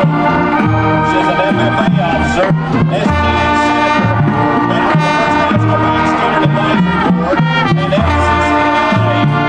Reagan is a varsity cheerleader and on the competition cheer squad. After graduation, she plans on attending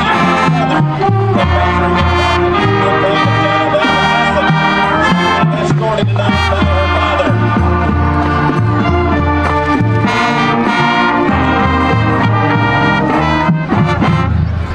The final senior representative is Miss Kendall Lee.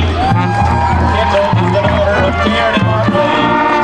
She is the president of the SGA Ardmore and senior beta president. She is a member of the First National Bank Student Advisory Board and an active member of the Church of the Highlands.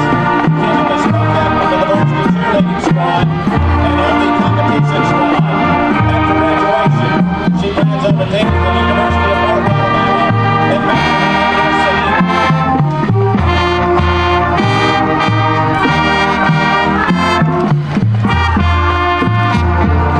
final girl and primary tonight are Miss Addison Vega and Miss Ruby Suarez.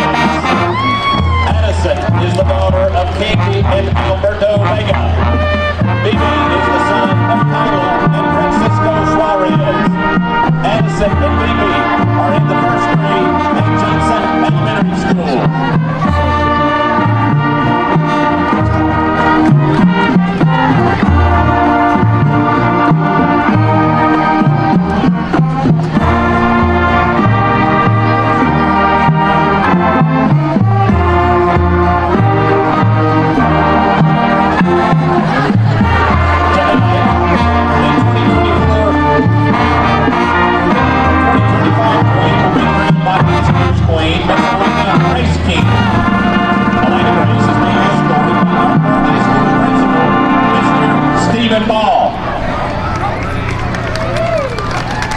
Now, ladies and gentlemen, the moment you've all been waiting for. The 2025 Ardmore High School Homecoming Queen is Miss Kendall Lee.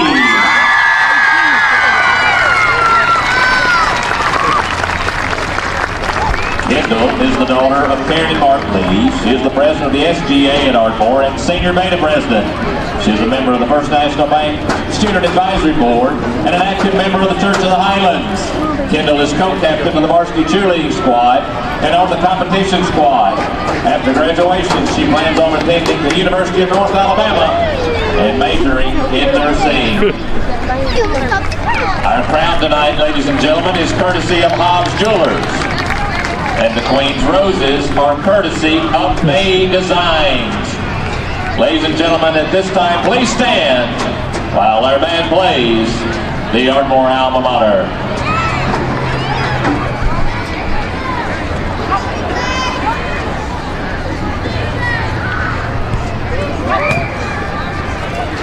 One, two, ready, play!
Ladies and gentlemen, welcome back to the Ardmore Sports Network.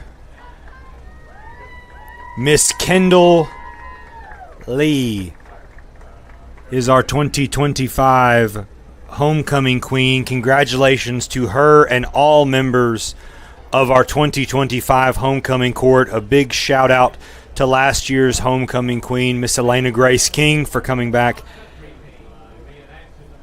and crowning this year's new queen. Shout out to the band and everyone involved in making our homecoming festivities. Miss Gravett, Miss Rowland, thank you all for everything that you do. Let's get a little bit of a recap for those of you who might have tuned in after halftime. Your Tigers are up 21-6, but it could be a lot more. 2 interceptions and a punt late in the second quarter cost the Tigers points.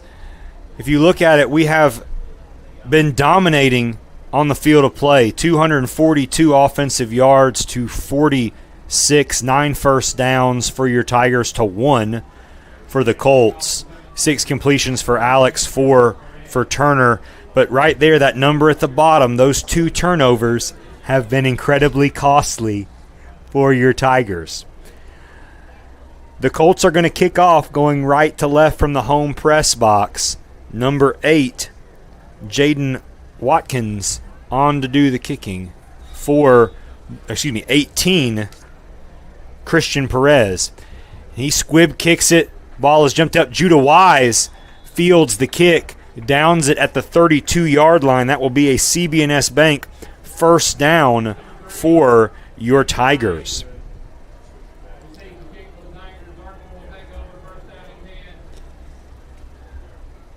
Ladies and gentlemen, we hope that the Tigers can start off quickly. They moved the ball all up and down the field in that first half, but unfortunately we just couldn't punch it into the end zone after that first quarter. As we talked with Coach Snyder before he headed into halftime, the big takeaway right here is that he wanted to start fast, set the tone. I know Coach Wales has got some stuff drawn up right here. Alex King flanked by Riddle in the backfield. Rush and Hawthorne moving to the left side. Riddle runs behind them. Great block right there by number 70. And Riddle runs hard. Brought down by number 14, Brady Turner. Great block to spring that first down by number 70, Landry Rubley. That will be a CB&S Bank first down for your Tigers.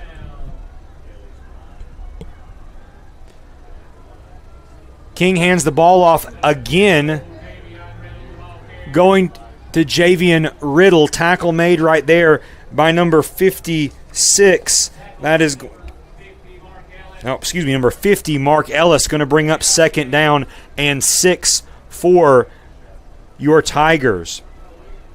Ladies and gentlemen, you'll have to bear with me right here. My man Van Wales, the young son of Coach Bryant Wales, is up here making faces at me here in the press box, and got a little bit distracted, but we're 2nd and 6 right here for your Tigers. Riddle, great jump cut right there, running hard, stick his foot in the ground, enough to get a first down. Tackle made right there by number 53. That is going to be Allen Jordan. CB&S Bank first down for the Tigers. Great running right there by Riddle, really trying to impose our will early and often right here. We did have a lot of running success. Heading to replay right here, and you'll see King's going to hand the ball off here to Riddle. Jump cut, boom, sticks the foot in the ground here, and there we go, gaining yardage enough for a CB&S Bank first down. King, handoff goes to Hawthorne. Hawthorne avoids a bunch of men in the backfield, and Hawthorne is off to the races. Ladies and gentlemen, Xavier Hawthorne wails into the end zone for a Tiger touchdown. North Alabama Bank touchdown for Xavier. Had a lot of Colts in the backfield. As we said in that first half, they do like to blitz. In the backfield, Xavier avoids those 2 tacklers, gets to the outside, finds a hole, and sprints down the sideline and into the end zone for an Ardmore touchdown. Snyder to snap, Larson to hold, Alejandro to kick.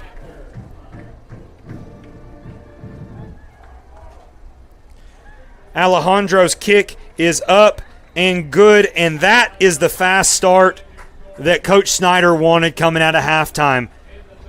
1 minute, 42 seconds in, and we're up 28-6. Here we go. Watch the 2 guys in the backfield. Great job.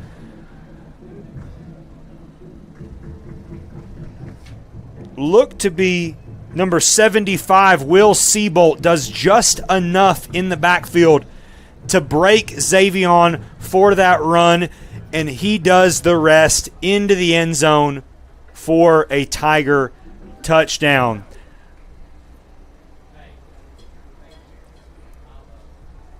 Ladies and gentlemen, back in that second quarter, we hit you with a trivia question sponsored by Lindsay Lane Baptist Church. The question was, when did the Tigers and Colts first compete in football?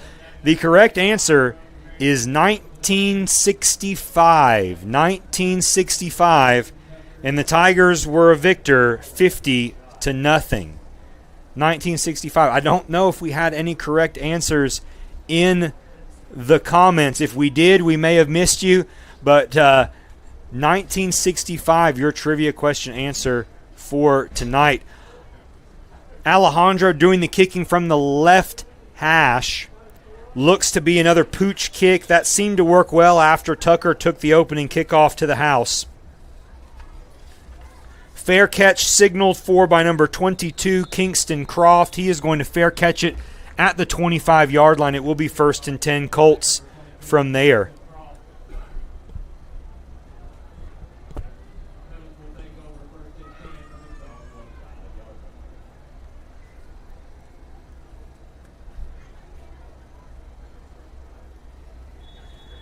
Let's see what the Clements Colts have to say. Not much going on offense. Again, 46 yards of total offense. Had it not been for the untouched kick return, we wouldn't have much to talk about with the Colts tonight. Turner gets a snap, hands it off to Tucker. Tucker tries to make a man miss, but he is brought down in the backfield. Young, AZ, Azriel, Lozano. Great job of meeting him in the hole and bringing him down for a tackle for loss. That is going to bring up 2nd down and 12 for your Tigers. Great to see the Tiger defense still jumping around. Big Aiden Ellis, Tyler McKnight, and Landon Combs setting the tone on that defensive line and just letting our linebackers work.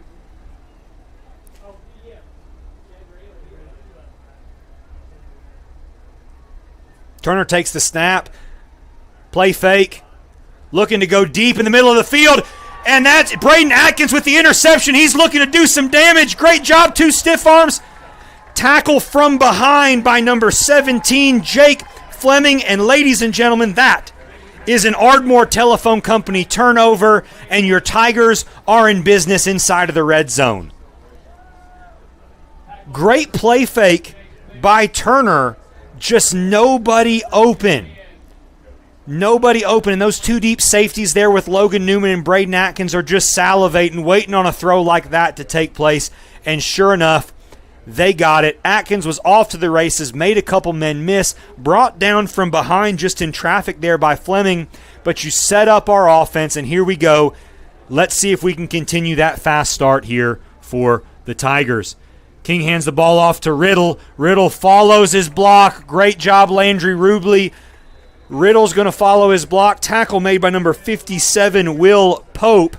Going to bring up 2nd down and 6. Let's go back to that interception again right here. You see the play fake. Just nobody open. Throwing it to nobody. Stafford was there. Atkins was there. And there he goes. Setting us up very, very quickly. Riddle with the handoff. Tackle made right there by number 15, Alex Moreno. Enough for a CB&S Bank 1st down. And your Tigers are 1st and 10 from their 11-yard line. Just outside of 1st and goal. We can get a 1st down without having to punch the ball into the end zone, and we're looking to go fast. King flanked by both running backs. Xavion Hawthorne again toting the rock. Looks to be right about at the line to gain, but I think they're going to call him just short. That's going to bring up 2nd and short from about the 2.5. Clock running here, 8:22 and ticking. King with the snap. Ball goes to Riddle. Riddle just needs to follow his blocks, and he's in. And that right there, folks, is how you set the tone coming out of halftime. You take the kickoff, you score.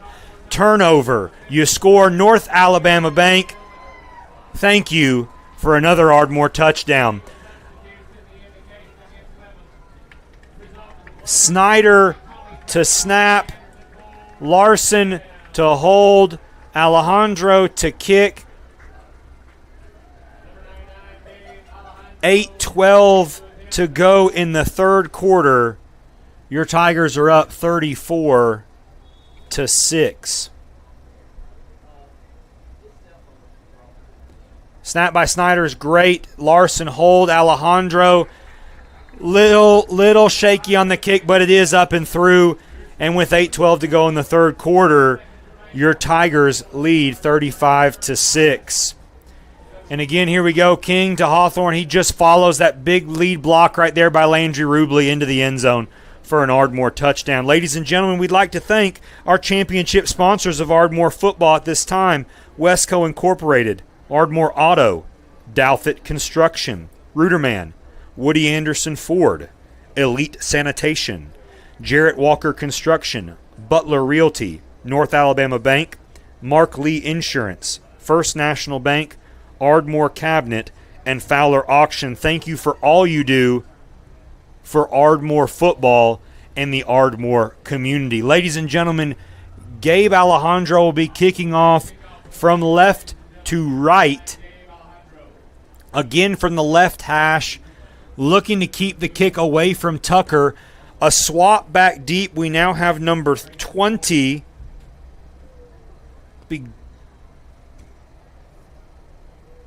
Grayson Borden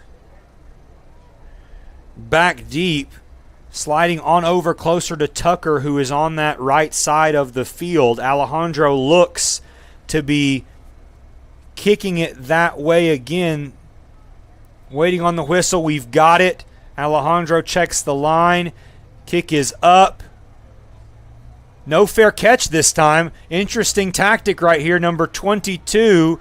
Oh, my goodness. And great job, Noah Stafford. Great angle right there, and Noah Stafford's going to force him out of bounds at about the 19-yard line. They kind of lulled us into a false sense of security. All we saw right there was fair catch, fair catch, fair catch down at the 19, but there is a penalty flag behind the play on the opposite end of the field. Curious to know if there was a hold behind the play that was what propelled him to get such a huge hole. We'll see what happens right here. Referee looks to be making the call.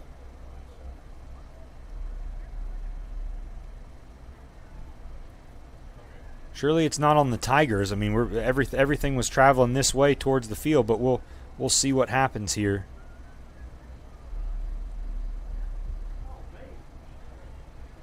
Oh, it is going to be on the Tigers. We have a dead ball personal foul against the Tigers. Coach Snyder is telling him that if you head that way, you go to Huntsville. Apparently he was asking directions down there. Curious which direction Huntsville was. He said if you travel south on Highway 53, you will get there. But the Colts are going to be set up at the 10-yard line. Their best field position of the night. Set up by a kick return yet again and a penalty. Ball on the ground. I can't tell who recovered it. Okay.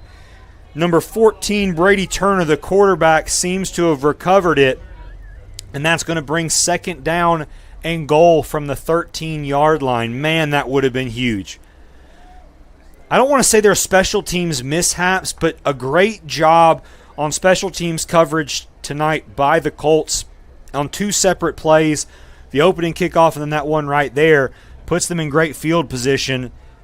And now we just have to hope that our defense can hold right here as we have all the momentum on our side. He fumbles again.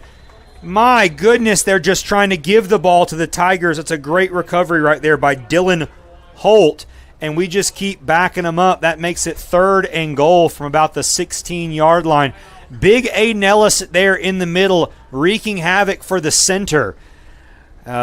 I don't know if he's just breathing hard. There's a little barking action going on. Who knows what's going on? But Aiden Ellis wreaking havoc for the center. Two missed exchanges and a timeout for the Clements Colts. And with that timeout, ladies and gentlemen, we will head to a short break.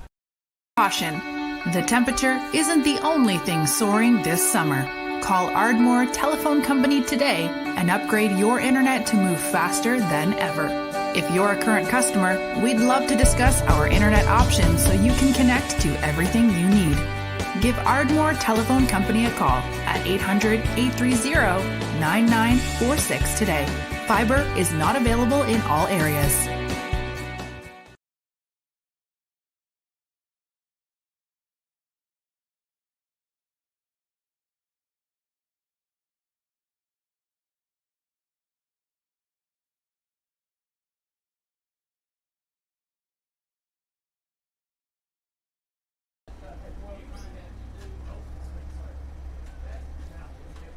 Ladies and gentlemen, we are back. Third and goal for the Colts from the 16-yard line. Two fumbled snaps. Big Aiden Ellis wreaking havoc on the center there, number 55, Cannon Lovell.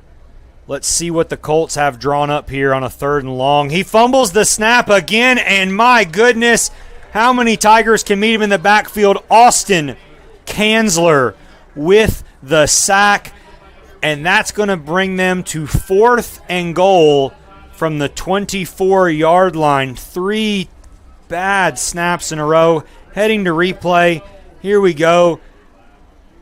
Yeah, he's just trying to get on Aiden Ellis, and he snaps it into the ground. Kanzler's there to just greet him. McKnight's back there, Azriel Lozano, and they're going for it. We're out of field goal range here. Big time chance right here to get a turnover for your Tigers. Great snap right there. Finally, he's going deep. Stafford gets his head turned around just in the nick of time to break up that pass, and we have a turnover on downs. That would be an Ardmore Telephone Company turnover.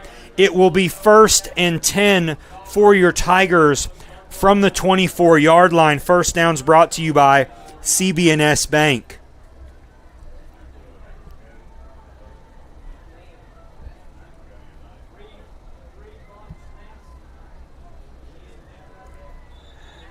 Alex King back on the field. Nope.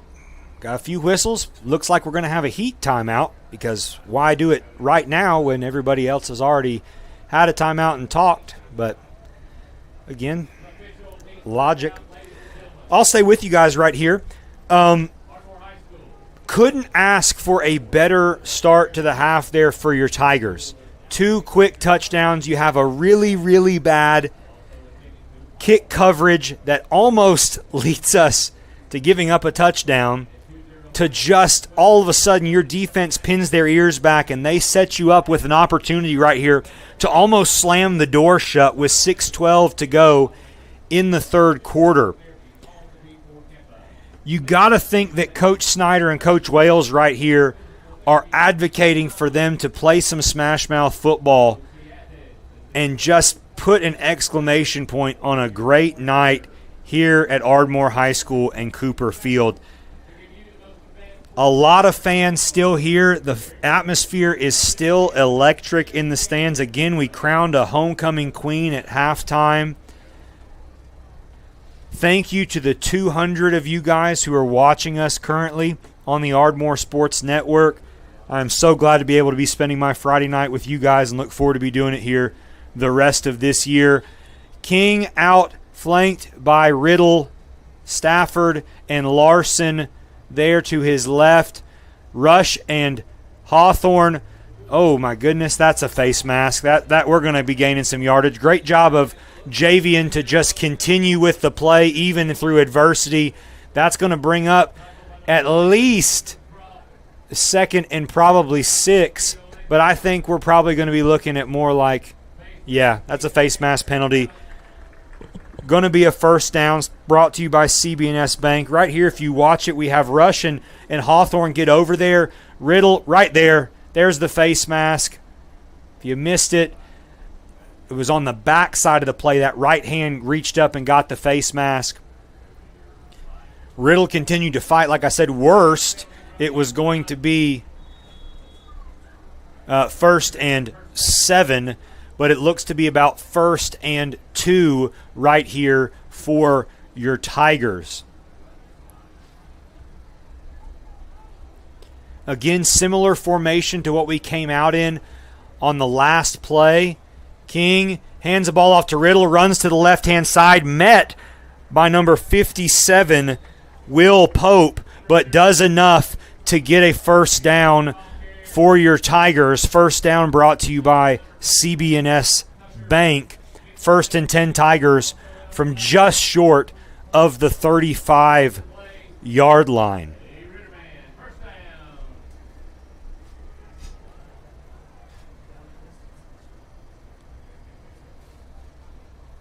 Javian has just been a bell cow tonight. Great blocking from Jack Rush, Xavion Hawthorne. He gets the handoff again, follows Landry Rubley through the middle of the field, nearly breaks it free. Great tackle right there by number 14, Brady Turner for the Colts. Although it holds us short, we almost saw Riddle take it to the house right there. Brings up 2nd and a long 1. But Turner did all he could right there, grabbed the legs, took a knee to the mouth, and brought down Riddle. 2nd and 1 from just short of the 44-yard line. Hawthorne, the tailback. Rush flanks to the left. Riddle hands the ball off. Great job right there by number 74, Brady Sarton, and Xavion is off to the races. No one's going to catch him, and he's into the end zone.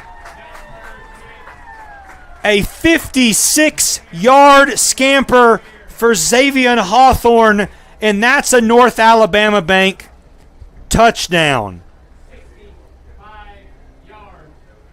You know, you have one running back who just seems to do anything and everything you ask of him in Javian Riddle, but man, it is always nice to have two. You can't have too many, and Xavion Hawthorne into the end zone for a touchdown. Snyder to snap, Larson to hold, Alejandro to kick. Oh, we rolled a snap. Alejandro just, my goodness, he just falls on it, thank goodness. And it is 41-6. 41-6.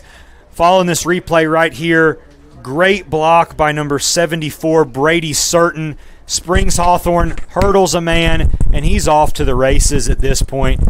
They're giving chase as best they can, but nobody's going to catch him.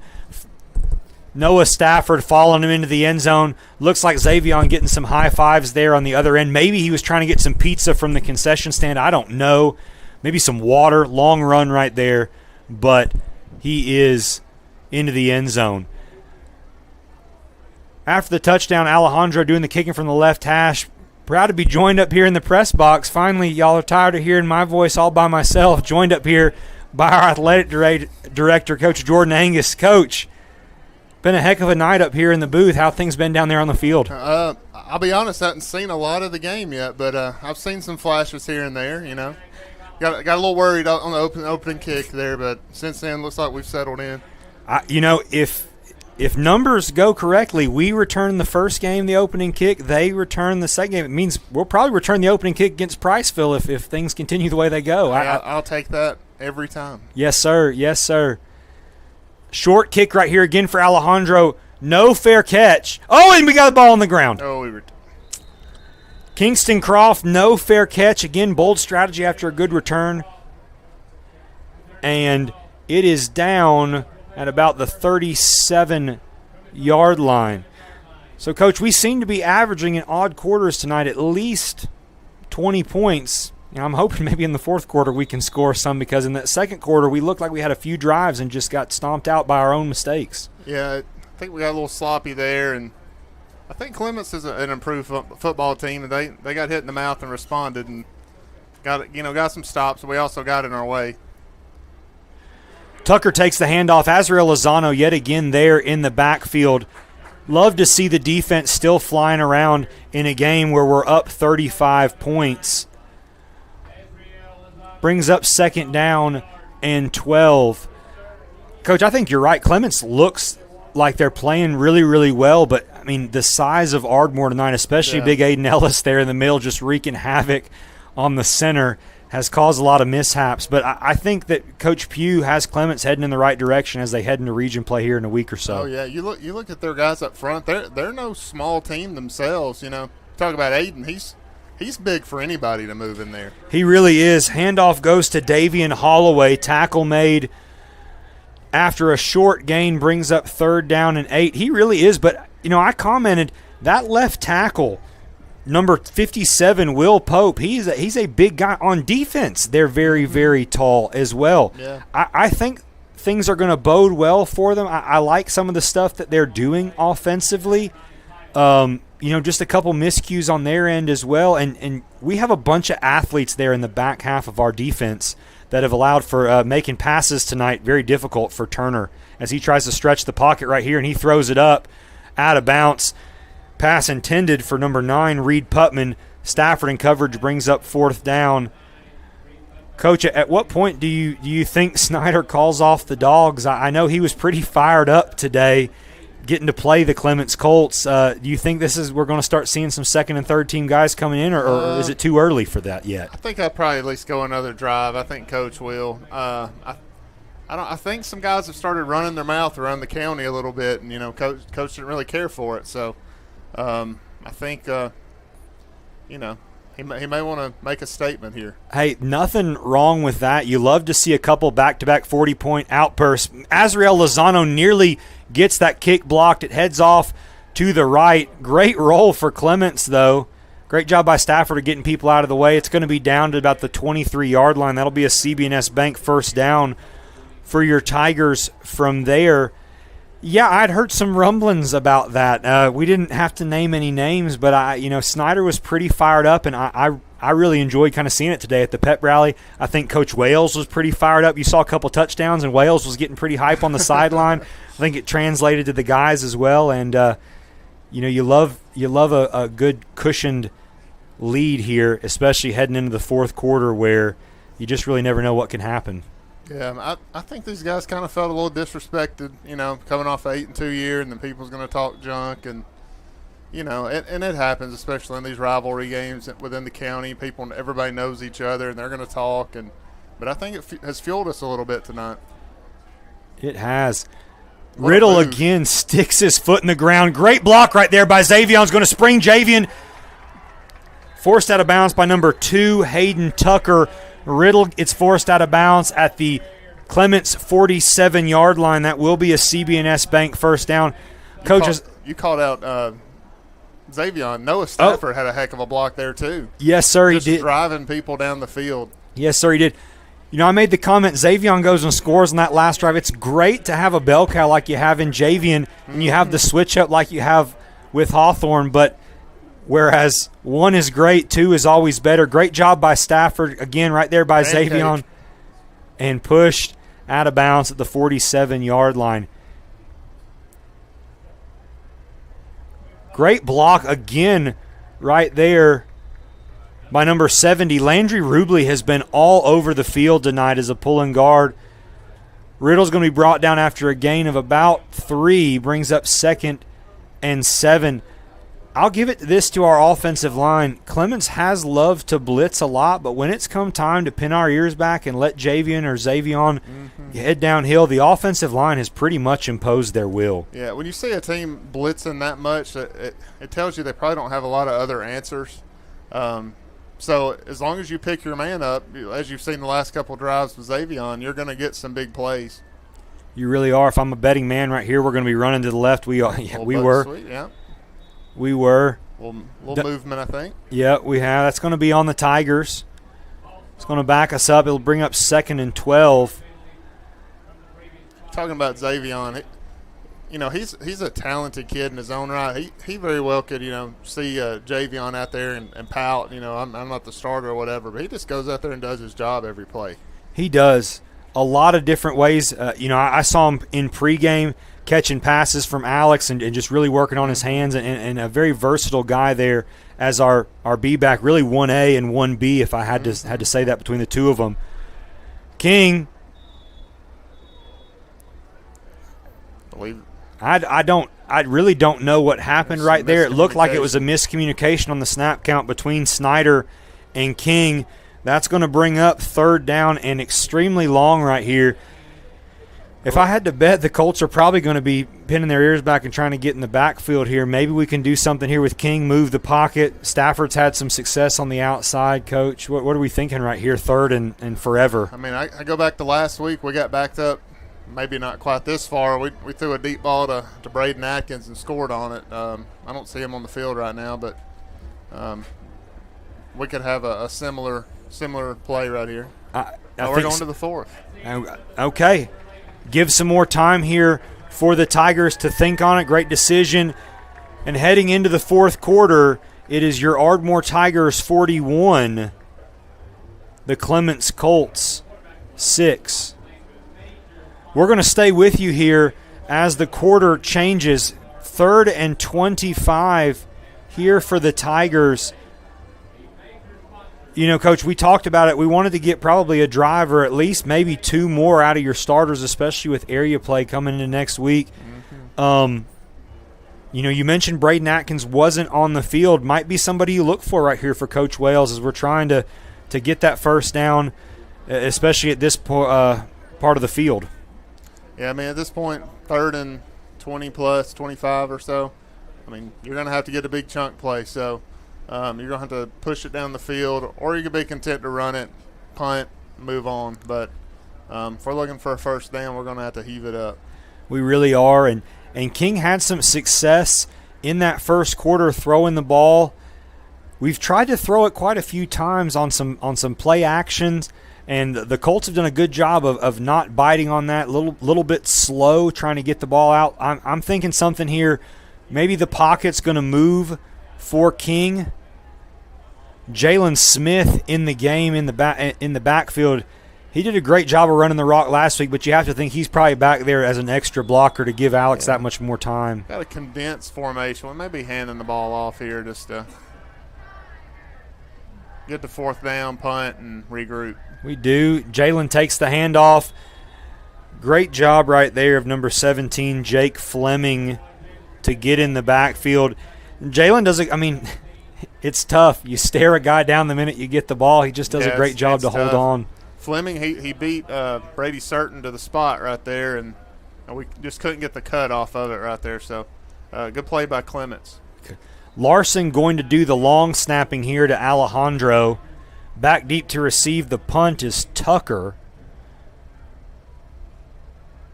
A little bit of a high snap, but Alejandro gets the punt off. Line drive punt. Coach, I don't know. Did you see it must have been a very early fair catch because I didn't see it. I didn't either. But everybody else seemed to have right there. Nobody hit anybody late, so thankfully no penalty flags because we've had some phantom laundry as the night has gone on. It is going to be 1st and 10 for the Colts from about the 36-yard line. We still have most of our starters out there right now. A couple guys getting into the 2 deep in our secondary, but it looks like Coach Snyder is sending the message here, we are out to try and win this game. Handoff goes to number 8, Jaden Watkins. Tackle made by number 9, Azriel Lozano. Jalen Smith back there in the backfield again. Big performer last week. Love to hear his name. Lozano's been flying all around the field. Heck of a football player, heck of a kid in the hallway as well. He is playing on fire. And I'll tell you, most of our kids out here, you never have an issue out of him. Azriel, like you're talking about Azriel, he's one of the best kids we have in the school. He's a great kid. Always a smile on his face, joking around, having a good time, being a positive kid in the school. Yes, sir. And there he is again, getting in the backfield. Tackle made. The handoff goes to number 1, Dylan Holt. Lozano in the backfield again. Brings up 3rd and long. Got Colton McCormick here in the game on the defensive line here. Coach, if I'm Coach Pugh, I'm not sure if their schedule's like ours where they have region play next week, but you've got to think here in the 4th quarter too. You're trying to do as much as you can, but also you got to keep everybody healthy. That's right. You got to have these guys next week. And bit on the play fake, and he fell down. Great route right there by Kingston Croft. I mean, sticks his foot in the ground, breaks. Turner makes a great throw. Just one of those things where you're almost so wide open that you think you're scoring before you score. Ball's a little overthrown, but if you're that wide open, you got to be ready to motor it down just a little bit, get under that ball. When he did, he tripped and fell down, and luckily for the Tigers, because he was wide open for a touchdown if he catches that on the move. He was. Putman here to do the punting for the Colts, and you have Stafford back deep at about our 48-yard line. Another great punt by Putman. When he's had the opportunity to have some protection, he's really booted the ball tonight, but he hasn't really gotten it consistently. He could be a game changer, I think, for the Colts, maybe in field position type battles. If he can consistently kick it like that, he'll be doing a good job. And he did a good job right there doing what I would do and not kicking it to Noah Stafford. Well, I think that seems to be the strategy of everybody tonight. After the opening kickoff, we kicked it to Tucker. Bad things happened. They kicked it to us. We make a play, and it's kind of just been we're not going to kick it to anybody and hope for the best type thing, because right now kickoff coverage a little bit shaky by both teams. CB&S Bank first down here for the Tigers at their 48-yard line. Still most of the starters out here for the Tigers. We got Brody Lindsay, Jacob Inman out at receiver, Jalen Smith in the backfield as our running back. Alex King still in the game, hands it off to Smith. There's Landry Rubley yet again. Rubley, great block. Jalen Smith is out to the races. I don't think they're going to catch him. Jalen Smith into the end zone. Oh, they're calling him short. There's no way. I'm not sure if you can make that call from the middle of the field. I tell you, the guy on this sideline, he was ready to raise his hand. He wanted to. I hope they come together as friends. They talked about going to Mildred's after the game. I think right here, if I'm Coach Wales, I'm giving it to him again. Let him finish the job. He's got to finish this thing. Let him finish the job right here. Get in the end zone right here, Jalen. There we go. He does. There we go. Look, his average went down a little bit, but he earned that touchdown. It did. I don't know if he tried to throw a cramp in the backfield as he received that, or if he just tripped over his own shoelaces, but he managed to get in the end zone, putting the Tigers up 47-6. I don't know if Jalen's exhausted from playing defense and then going right and having that long run, or he's pulling a Barry Sanders and just jogging it back to the sideline. No celebration. But I like it either way. There's no telling. A little bit of a thicker running back than our other two, Coach. I think he's a thick dude. If there's some oxygen on the sideline, you give that man some, because he has worked hard tonight. I think he might get to take his helmet off for a few plays here. I hope so. Snyder doing the snapping, Larson doing the holding, Alejandro doing the kicking. Snyder, good snap, good hold. Alejandro's kick is up and good. And with 8:50 to go in the game, it's Ardmore 48, Clements Colts 6. We got going to replay right here, Coach. Here we go. Perfect kick out block. That's what you want to see. And just following Landry Rubley, just getting downfield. That's how you draw it up right there. And I don't know if I'm Jalen right here, but I think if I break that tackle, I think I'm home free. And was he in? We'll never know. The tuba was in the way. We won't. I don't know if that's my man Daniel Gatlin down here blocking the camera. We'll have something to say on Monday in the hallway. But either way, we get into the end zone right there. Just a great night all around. Very balanced game, especially with the way we came out throwing. Now we're running the ball. You love to see both facets of the offense having success tonight. Yeah, and you get a defense coming in thinking they're going to settle in, stop the run, make them beat you with a pass, and then you do beat them with a pass. That opens up your run game a little bit. I think that's what you've seen here, and I think we've been wearing on them a little bit. Of course, Clements probably doesn't have the depth that we do, so I think we've started leaning on them a little bit. Hey, they're still playing hard out there, though. They are. I think so. The nice thing about being 5A football is you do have that kind of depth, but you get punched in the mouth early, and you just never know how people are going to respond. I mean, the Tigers hadn't trailed at all yet this year until after that first opening kickoff, and we've come back. Oh, and that's a great job right there by number 14, Logan Newman. And he is looking to hit somebody. He's looking to hit anybody with a football. Coach, we're going to go back to one of those early kickoffs in the game. He and Braden Atkins, I get crackback is not part of the game. I'm sure when you played, that would have been a pat on the back and a great block. But, man, Logan Newman was looking to do some damage earlier in the game, and you see it yet again there on that kickoff. Back a few years ago when I was playing, that would have been rolled back in film study. Go, hey, great job peeling back right there. But it's a different world, Turner gets the ball off the ground. Handoff goes to Holt. Forced out of bounds right there by number 46. First time calling his name tonight, Dayton Bromett. It is going to be enough for a first down for the Colts. We do have some new faces out there for our defense. We'll try to get those name called. I see we have Caden Kyle out there. Obviously, Dayton Bromett. We still have some of our original starters in, but it's good to see some of these younger guys getting some reps tonight as the game starts to get late. Turner hands the ball off yet again to Holt. Holt sticks his foot in the ground. Great tackle right there. Great job right there. Tackle made by number 35, Colton McCormick.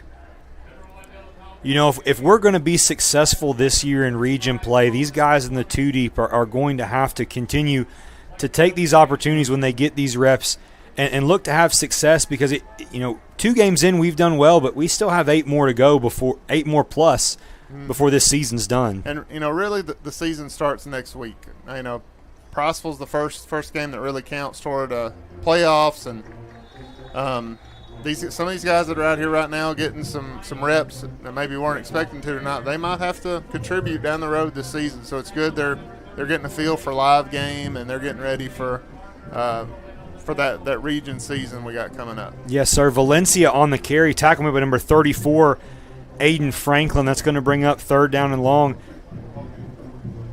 Going back to replay here, Valencia on the carry. Aiden Franklin gets in the backfield. It's always good to see a whole bunch of Tigers when you're trying to make a tackle.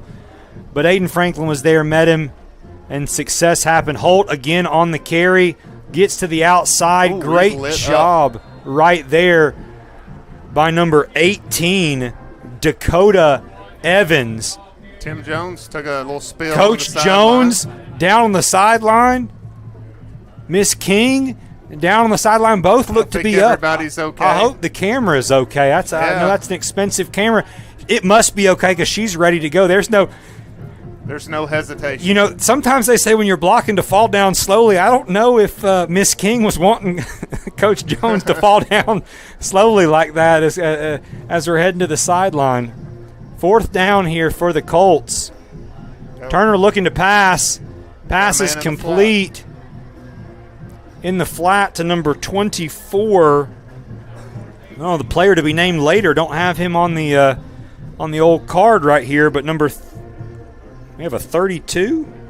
Is that what I saw out there? I believe that is one of the McKnight brothers. Is that? He was wearing 32 in the JV game the other night. Okay, well, player to be named later for us as well, 32. We got an official timeout, and with that, we're going to run into our championship sponsors for the 4th time this evening. Westco Incorporated, Ardmore Auto, Douthit Construction, Ruderman, Woody Anderson Ford, Elite Sanitation, Jarrett Walker Construction, Butler Realty, North Alabama Bank, Mark Lee Insurance, First National Bank, Ardmore Cabinet, and Fowler Auction. Thank you for all you do for the Ardmore football team and the Ardmore community. Coach, as the seconds seem to just slowly but surely be ticking down right here, you know, I hope that the young guys know we haven't – I mean, we gave up a garbage time touchdown late last week to Tanner. But right now the defense has done a great job. I mean, if you take out the opening kickoff, defense has held them scoreless. Yeah. And I hope these young guys have a little bit about them and say, hey, we're not going to let them into the end zone. Yeah, it would be nice to see them bow their back a little bit right here and keep them out of the end zone. A big confidence boost for these guys that are, not getting as many varsity reps. They're playing a lot of JV and, give them a lot of confidence going into next week. They are. Clements looking to be running a little bit more of like a wishbone triple option style. This is some traditional things that we've seen from from East Limestone over the years when Jeff Pugh was there, Brick's dad. Yes. This single wing offense, and he's going to incorporate the old Sally play right there, and we sniffed that one out in a hurry. Holt with the carry. Looks to be a McKnight brother there on the tackle. I believe that's Braden, but I'm not 100% sure. I'm not sure either. Looks like Gavin McCorkle is out there as well. Good to see Big Gav, one of our baseball and basketball guys out there, out on the football team this fall. Here we go again. Looks like McKnight. Yeah.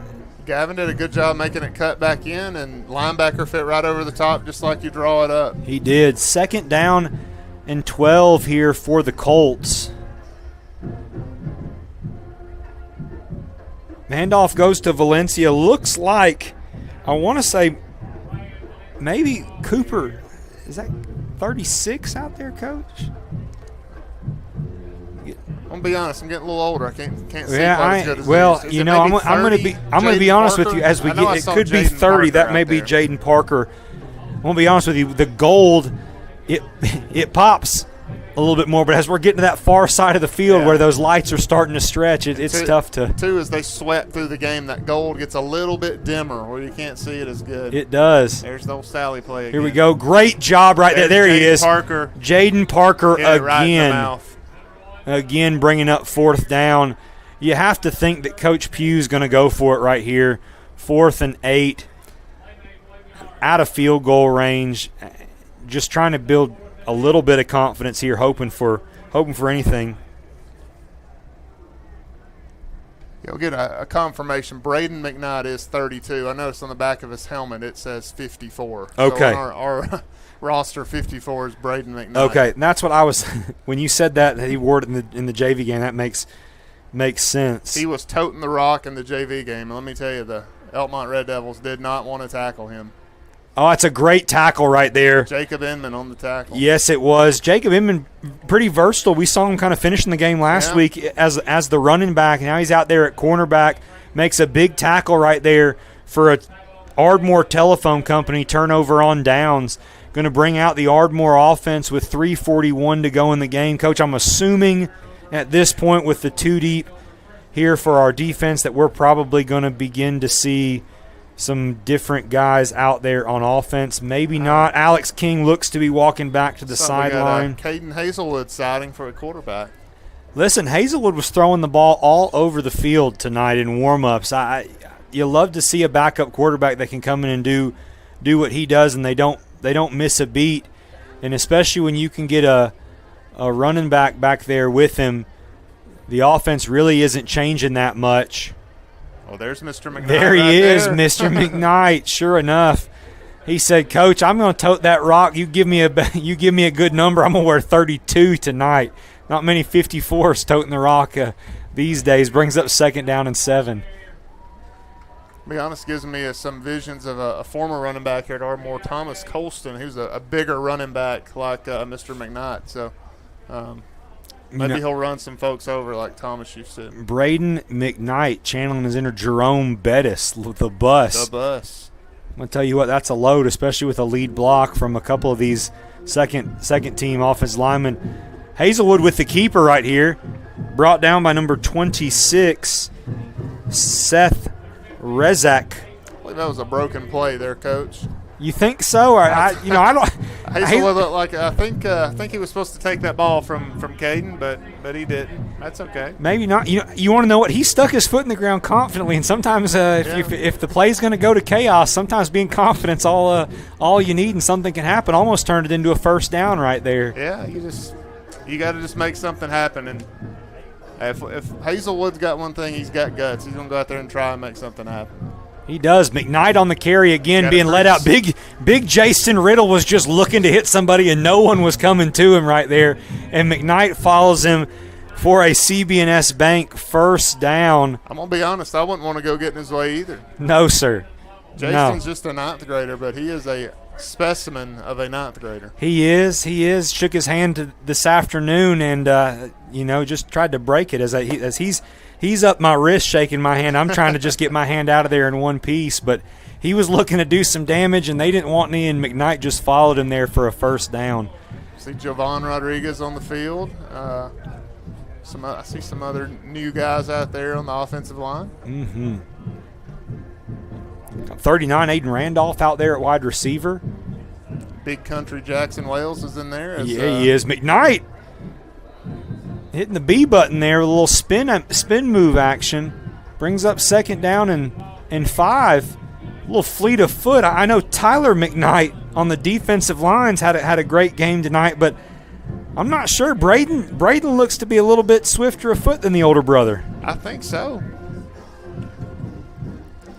He's like a bowling ball going down the field. He really is. Looking like we may run this into will be the last play. We'll have to run one more, and that should be it.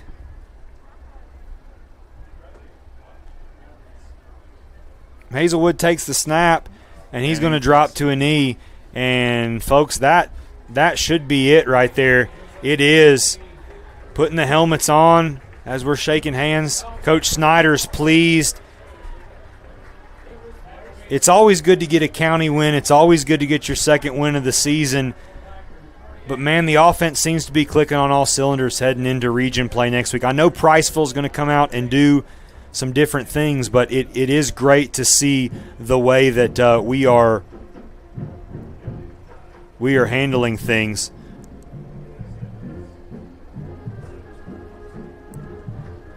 Ladies and gentlemen, I may try and get down there to get an interview with Coach. I'm not sure whether I'm going to be able to. I know he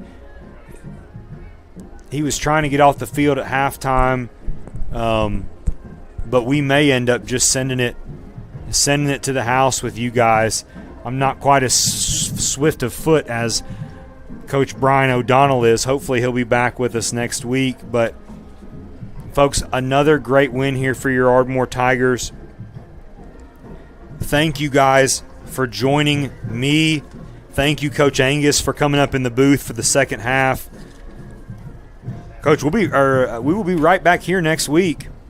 Cooper Field here in Ardmore as the Priceville Bulldogs come over for our first region game of the season. Like Coach said, this is where playoff season starts. If we're going to do it, we've got to do it in the area, and no better place to start than here at home before we have to travel here in a couple weeks to face Fairview. Again, ladies and gentlemen, thank you for joining me this evening on the Ardmore Sports Network. This is Coach Patrick Cornell signing off and saying hopefully you guys have a great rest of your Friday and a happy Labor Day weekend.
Bank is a name everyone in the community will recognize.